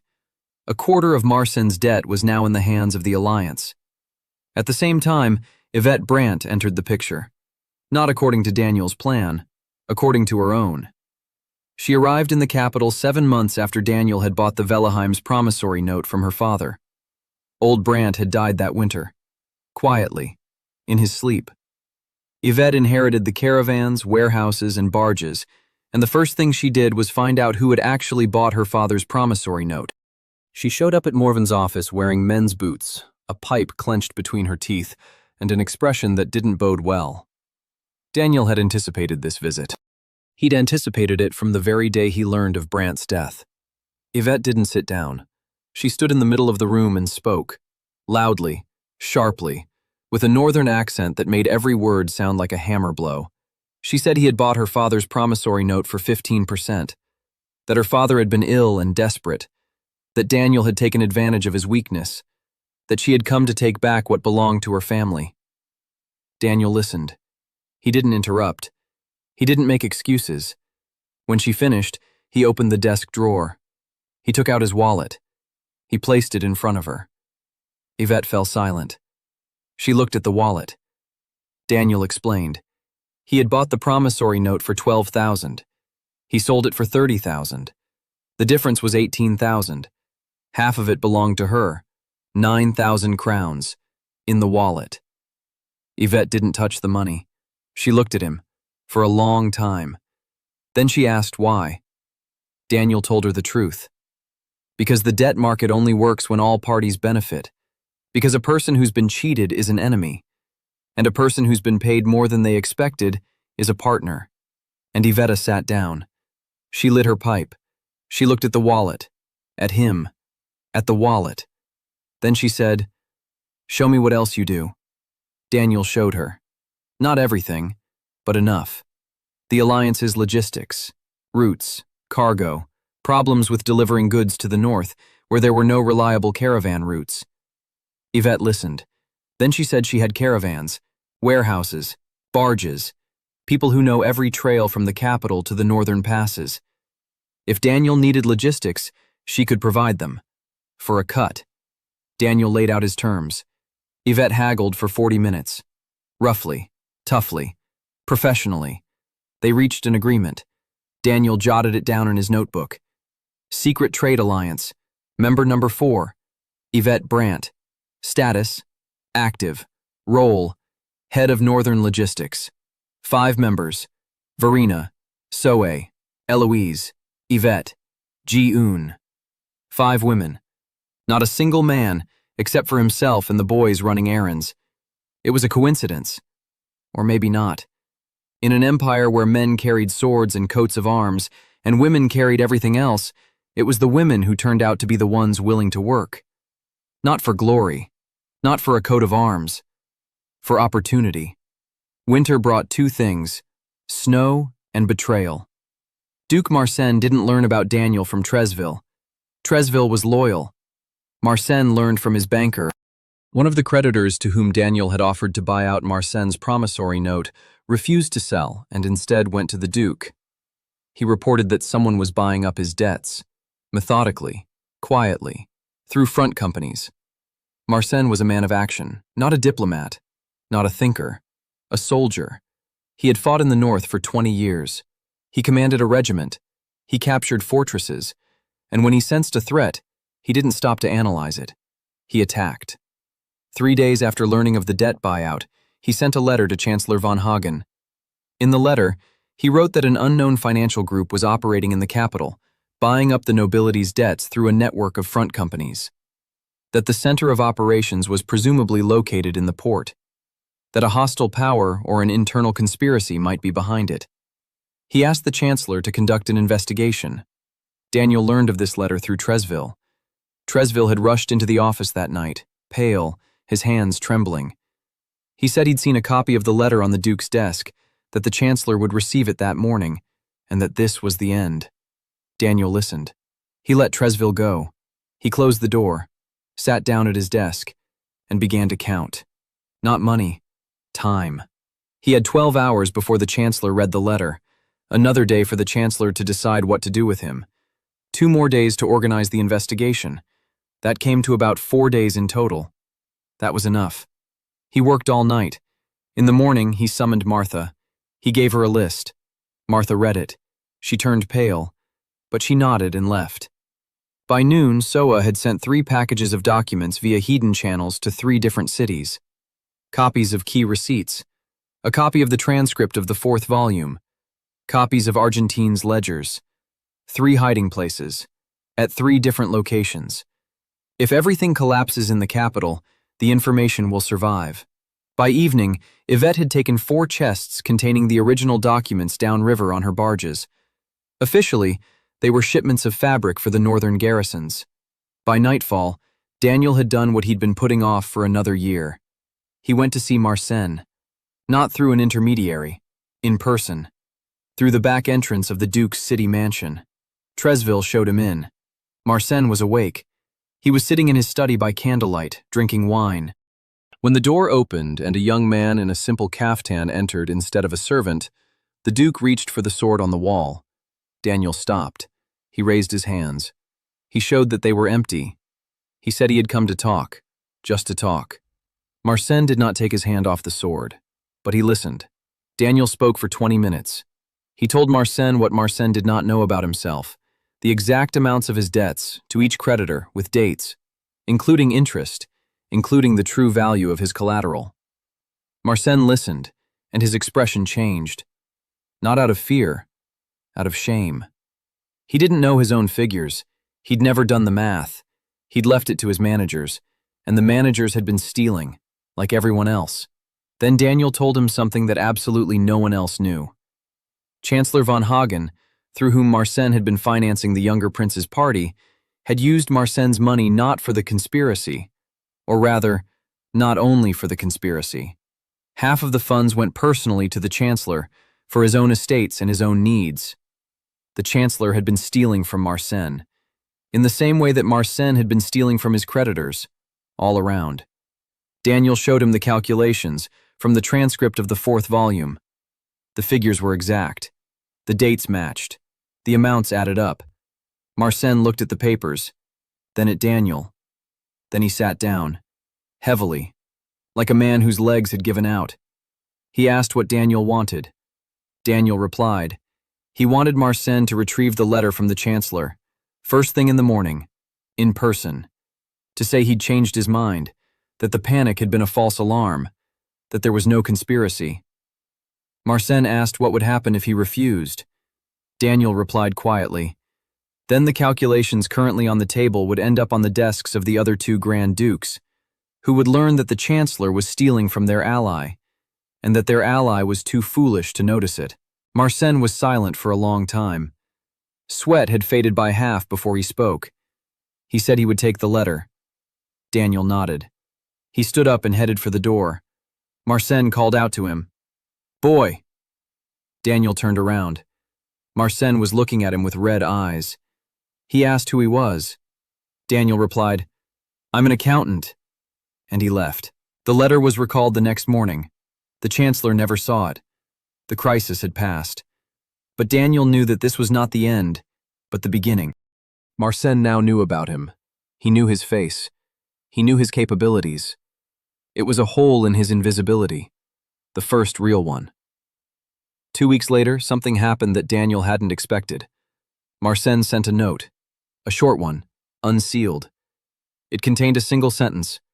My daughter, Katerina, is to be married in 4 months. The groom is demanding a dowry of 15,000, which I do not have. Help. Daniel read the note twice. Then he smiled. Not polite, not predatory, just weary. He picked up a quill and wrote a reply. An hour later, Tom delivered it to Mersenne's mansion. The reply contained a plan. The dowry would be paid from the funds of a trading house that Daniel would establish specifically for this purpose. The groom wouldn't know where the money came from. Neither would Katerina. In return, Daniel asked for one thing. When Yvette's trade caravans passed through Mersenne's northern lands, the duty would be 0. For 3 years. After that, it would return to the standard rate. Mersenne agreed that very same day. Duke Mersenne learned of the buyout of his debts and wrote to the chancellor demanding an investigation. Daniel went to Mersenne in person and showed him that the chancellor was defrauding him. Mersenne withdrew his letter. 2 weeks later, the Duke himself turned to Daniel for help with his daughter's dowry and became a de facto ally of the alliance by opening his lands to trade caravans. The emperor died on the first day of spring, quietly, just as he had lived these past years. A servant brought his morning broth and found him in bed with his eyes open. His face was serene. His hands were folded across his chest, as if he had known. The capital learned of his passing by noon. By evening, the city had come to a standstill. Shops closed. The bells rang ceaselessly. Guards in black armbands patrolled the streets. In the palace, what everyone had been waiting for and fearing for 3 years began. The war for the throne. 3 contenders. The eldest prince, Wilhelm, the youngest prince, Leonard, and the late emperor's nephew, Duke Osterman. Each was backed by a faction, generals, nobles, and money. Wilhelm had the army, 20,000 soldiers on the eastern border, whose commanders were personally loyal to him. Leonard had the chancellor. For 3 years, von Hagen had been using money from Mersenne and others to bribe judges and officials who were supposed to declare Leonard the legitimate heir. Osterman had the old nobility. 10 great houses whose ancestors had received coats of arms in the War of the 7 Banners and believed that the crown should return to true blood. Each faction was ready for war. Each was waiting for a pretext. Daniel wasn't waiting. He had been preparing for this day for 9 months, ever since he had deciphered the 4th volume and realized the scale of the conspiracy. He knew the emperor would die soon. The entire court knew it. But only Daniel knew what would happen next, because only he could see all 3 sides of the triangle at once. He saw Wilhelm's money.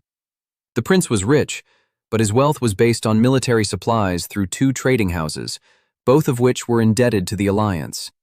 One directly through promissory notes bought up by Argentine, the other through Hedonian trade credits controlled by So-A. If Daniel cut off the supplies, Wilhelm's army would run out of gunpowder and provisions within a month. He saw Leonard's money, more precisely, the Chancellor's money, which was Marcen's money, and Marcen was now both a debtor and an ally of Daniel's. If Marcen stopped paying the Chancellor, the scheme would collapse. The judges and officials bribed by the Chancellor would quickly remember that an oath is worth more than a bribe. He saw Osterman's money. The old nobility was poor. Coats of arms and pride. But behind the coats of arms lay debts. 7 out of 10 of the great houses that supported Osterman owed money to creditors whose promissory notes lay in Daniel's safe. Not all of them directly. Some through intermediaries. But the chains led back to him. 3 armies, 3 parties, 3 contenders, and all 3 were tied to a single table in a small office by the harbor. Daniel had gathered his inner circle the night after the emperor's death. Everyone came. Verena in a traveling dress. She'd ridden 3 hours from the estate. So-A in dark silk with a travel bag. She was preparing to evacuate. Martha with 2 notebooks under her arm. Eloise, pale but calm. Yvette in men's boots, smelling of horses. And Ji-Yoon in the corner with a pen and paper, ready to take notes. Daniel stood against the wall. He spoke quietly. He explained what he was going to do. He didn't ask for advice. He didn't put it to a vote. He knew what needed to be done and spoke in an even voice. Wilhelm would take the throne. Not because he was the best, but because he had an army. And an army meant order. Leonard and the Chancellor meant intrigue. Osterman was old blood. The Empire didn't need intrigue or old blood. The Empire needs order, or at least the appearance of order. But Wilhelm will take the throne under the terms of an alliance. He won't know about these terms. He'll simply take the throne and think he's won. But in reality, 3 things will happen simultaneously. First, Marcen will stop funding the Chancellor. The money will run out. The bribed officials will scatter. Leonard's party will fall apart within a week. Second, Verena, on behalf of the House of Castelnau and 4 other baronies whose debts were controlled by the alliance, will publicly endorse Wilhelm. This will sway the undecided. Third, the 3 great houses from Osterman's party will receive a mild. Their debts are due. If they support Osterman, the creditors will present their promissory notes immediately. If they support Wilhelm, they'll receive a 2-year extension and a lower interest rate. This isn't a threat. It's a business proposal. No one will use the word blackmail because, formally, this is simply debt portfolio management. Verena asked what would happen to Osterman. Daniel replied that Osterman would receive an honorary position, governor of the eastern provinces, far from the capital, with a good salary, and with trade contracts through Argentine that will make him richer than he was before. So-A asked what would happen to the Chancellor. Daniel replied that the Chancellor would resign, voluntarily, because through Eloise, rumors would reach him that the new emperor knew about the secret treasury. The Chancellor wouldn't bother to check whether it was true or not. He'd flee. People like him always run when they smell trouble. Yvette asked what would happen to Cain. Daniel smiled. There would be a separate conversation with Cain, later. The plan took 4 days. On the 5th day, Wilhelm was proclaimed heir without a single shot being fired. Leonard left for his southern estate. The Chancellor resigned, citing health reasons. Osterman assumed the regency with a dignity that everyone mistook for wisdom. The capital breathed a sigh of relief. In the square in front of the palace, preparations were underway for the coronation. No one knew that the decision had been made not in the palace, but in a small office near the harbor. That the regiments had not marched out because their commanders were in debt. That the senators had voted correctly because their IOUs were about to expire. That the new emperor had ascended the throne because the other 2 had been gently informed that bankruptcy awaited them regardless of the outcome. Daniel sat at the table drinking tea. Bells rang outside the window. Martha brought the report. All payments had gone through. All IOUs were in place. All the allies had fulfilled their part. He nodded, finished his tea, and began drafting a plan for the coming year. Cain arrived at night. alone, without a guard, without his commission badge, wearing the same coarse woolen cloak. Daniel was waiting for him. He knew that after the coronation, Cain would be left without a patron. The chancellor, who had granted him authority, had fled. The new emperor had not yet appointed a new chancellor. The usury commission still existed, but its future hung in the balance. Without orders, without direction. And Cain didn't know how to exist without direction. He walked into Morven's office and sat down at the desk without asking permission. Daniel sat across from him with a book in his hands. He was reading, or pretending to read. Cain was silent for a minute. Then he spoke. His voice was different, not that even, dispassionate voice he used to interrogate bankers. Quieter, deeper. He said he knew, not everything, but enough. That Argentine wasn't just a trading house. That money, not swords, was behind the change in power. That someone invisible was pulling the strings. He hadn't come to make an arrest. He'd come to understand. Daniel set the book aside. He looked at Cain, 52 years old, a haggard face, lifeless eyes. A man who had spent his whole life fighting loan sharks had discovered he'd been tilting at windmills. That the real money had been passing him by, above him, below him, right through him, while he'd been catching small fry and thinking he was a hero. Daniel spoke up. Not about schemes, not about money. He asked Cain if he knew how much it cost to bury a person in the capital. Cain flinched. Daniel continued. He said he knew that story, that Cain's father had gone bankrupt, that he'd hanged himself, that his son was 32 years old and didn't have the money for a funeral, and that the only person who gave him that money was a non-believer loan shark named Rashid al-Farouk. Cain sat motionless. The color drained from his face. Daniel took a single sheet of paper out of the safe. He placed it in front of Cain. A receipt, an old one, yellowed, 20 years old, 700 crowns. Signed by Aurelius Cain. Cain stared at the receipt. His hands weren't shaking, but the vein in his temple was throbbing so hard that Daniel could see it by candlelight. Daniel spoke again, quietly, without a threat, without anger. He said he had no intention of showing this receipt to anyone. Cain raised his head. Daniel explained, "This receipt isn't a weapon. It's a mirror. Cain hates moneylenders because one of them killed his father. But a moneylender also saved him, gave him money when no one else would. Not the empire, not the church, not the great houses. A moneylender of a different faith, someone Cain should have despised according to his own beliefs. The world isn't divided into black and white. Money is neither a sin nor a virtue. Money is a tool, like a hammer, with which you can build a house or crack someone's skull. It's not about the hammer, it's about the hand." Cain was silent for a very long time. The candle had burned down to half its length. Then he asked what Daniel wanted from him. Daniel replied, "Nothing." He slid the receipt toward Cain. "Take it. It's yours. The debt is paid off. I bought it from Rashid's heirs 2 months ago. You don't owe anything. To anyone." Cain took the receipt, folded it, put it in his pocket, stood up. He walked toward the door. He stopped at the door. He didn't turn around. He spoke to the wall. "You're more dangerous than any loan shark I've ever caught, because you're kind. Kind people are the most terrifying of all." And he walked off into the night.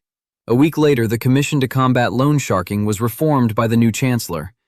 Cain resigned, quietly, without a scandal. He left the capital and headed south.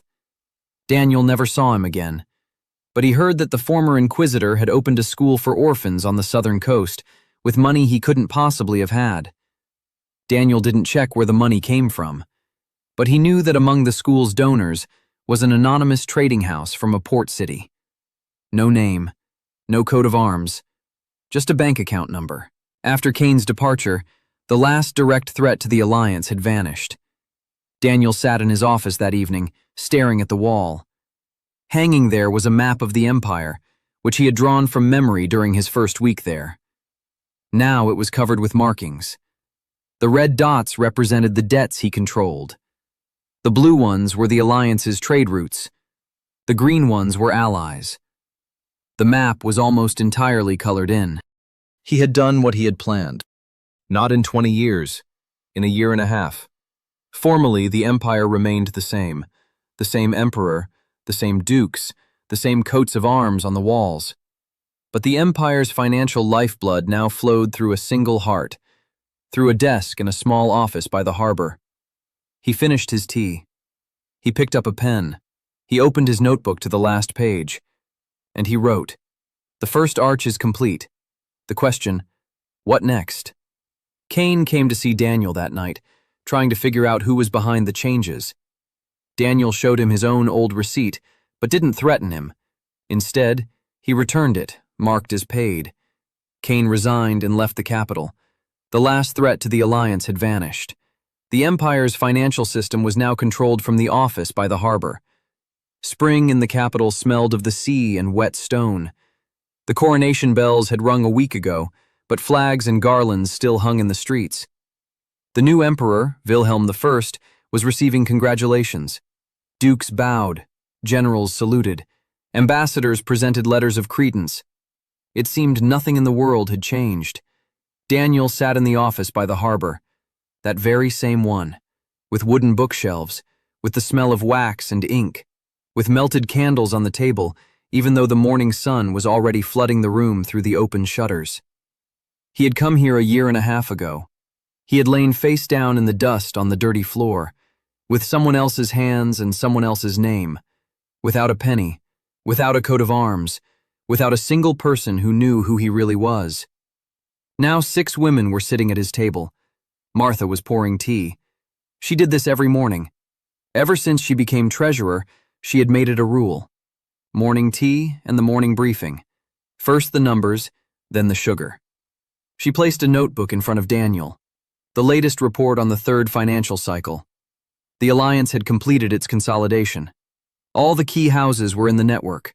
32 clans, 9 trading houses, 4 provincial governors, 2 commanders of border garrisons, and 1 new chancellor, whom Wilhelm had appointed on the recommendation of people who had received that recommendation from people who had received it from Eloise at one of her soirees. 3 links, as always. Verena stood by the window and looked out at the harbor. She had changed. Not outwardly. Outwardly, she was the same. Straight back, red hair, sharp chin. But her eyes were different. A year ago they held fear, masked by rage. Now they held calm. The barony of Castelnoy yielded 22,000 crowns a year. The fief turned out to be even more profitable than Daniel had anticipated. The debt was being paid off on schedule. The vassals were well fed. The roofs had been repaired. And at the last ball at City Hall, 3 duchesses asked Verena how she'd managed it. She smiled and said she'd simply done her math well. Soa sat next to Daniel, reading a trade report from Hedon. The eastern route brought in 120,000 crowns a year. Silk flowed into the capital in a steady stream. 3 new ships were on the route. Hedon merchants, who had previously bypassed the empire, were now lining up to sign contracts with Argentine. Soa managed it all from a small room in the former embassy, which Daniel had bought from the city council for a pittance. She no longer bowed to anyone. No one. Eloise brought in a pie. She began bringing pie every morning when the inner circle gathered. Her son Arthur, now 5 years old, ran between the tables and got underfoot. Daniel taught him how to add numbers in the evenings. The boy could count to 20 and was convinced it was the most interesting activity in the world. Eloise watched them with an expression Daniel couldn't quite fathom, something halfway between gratitude and something more. Yvette was smoking a pipe by the open window and arguing with Tom about the caravan's delay at the northern pass. The snow had melted late. 3 barges were stuck. 2 warehouses were flooded. The usual operational problems, which she handled with her customary brusque efficiency. She had become the largest freight carrier in the north. Her caravans passed through the lands of Marsenna duty-free, through the lands of the Velaheims at a reduced rate, through 4 other baronies under treaties that Daniel had personally drafted. Each treaty was a thread. Every thread led to the office by the harbor. Ji-yoon sat in the corner at a separate desk. As always, in front of her lay a stack of papers, ciphers, intercepted letters, and codes she cracked between breakfast and lunch. She had become the best cryptographer in the capital, and no one knew it. Because the best cryptographer is the one no one knows about. She didn't look up from the papers, but when Arthur ran up to her and showed her his drawing, she smiled. Quietly, the corners of her lips. And Daniel thought that this was the first smile he'd seen on her face in a year and a half. Martha finished the summary. All the figures were called out. All the reports were handed out. She closed her notebook and looked at Daniel. She was waiting. Everyone was waiting. Daniel stood up. He walked over to the map on the wall. He looked at it. Red dots, blue lines, green circles. The Valcorn Empire on parchment. His empire. Not by right of blood, not by right of the sword. By the right that he was the only one who looked at this vast, ailing country and saw not coats of arms or armies, but numbers. And the numbers added up. He turned to face them. He said that the first arch was complete, that the alliance was on solid ground, that the coming year would be different, harder, because building is always harder than destroying, because now they needed not to buy up debts, but to create value. Factories, schools, trade routes, real wealth, not paper wealth. And this would require more from each of them than before. Verena nodded. Soe nodded. Marta took notes. Eloise cut the cake. Yvette took a long drag on her pipe. Ji-yoon didn't look up from her cipher, but her pen paused for a second.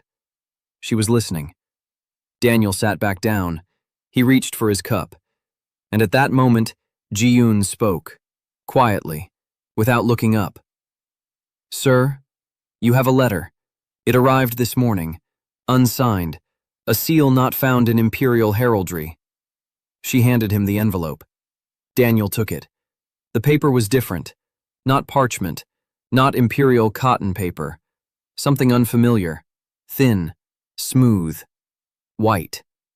Too white for this world. The seal was round. It bore a symbol that Daniel hadn't seen in any of the reference books he'd studied over the past year and a half. He broke the seal. He unfolded the sheet. Inside was a single line. Not in the imperial language, not in Hedonian, not in the northern dialect.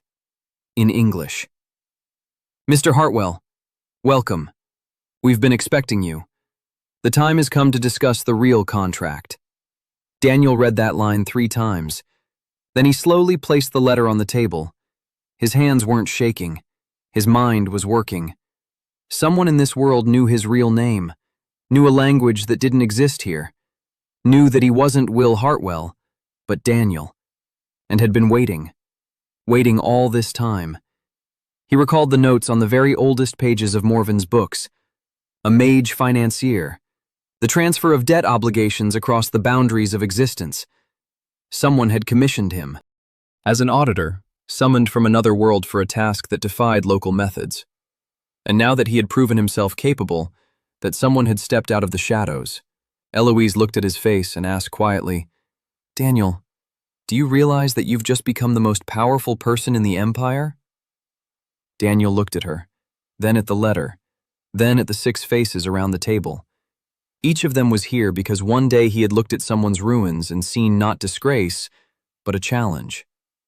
He folded the letter, put it in his pocket, picked up his cup, took a sip. The tea had gone cold. He looked at Martha and said with the same polite smile with which, 18 months ago, he had greeted the first ruined baron, "Well then, it seems we have a new client."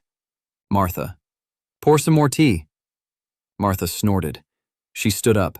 She walked over to the hearth. Seagulls were squawking outside the window. The air smelled of salt and resin.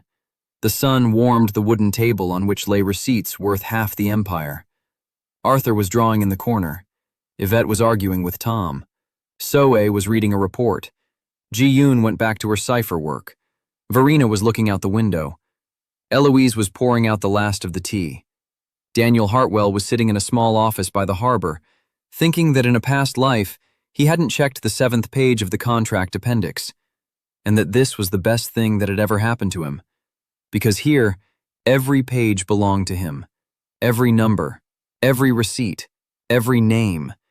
And for the first time in both his lives, he knew why he was counting.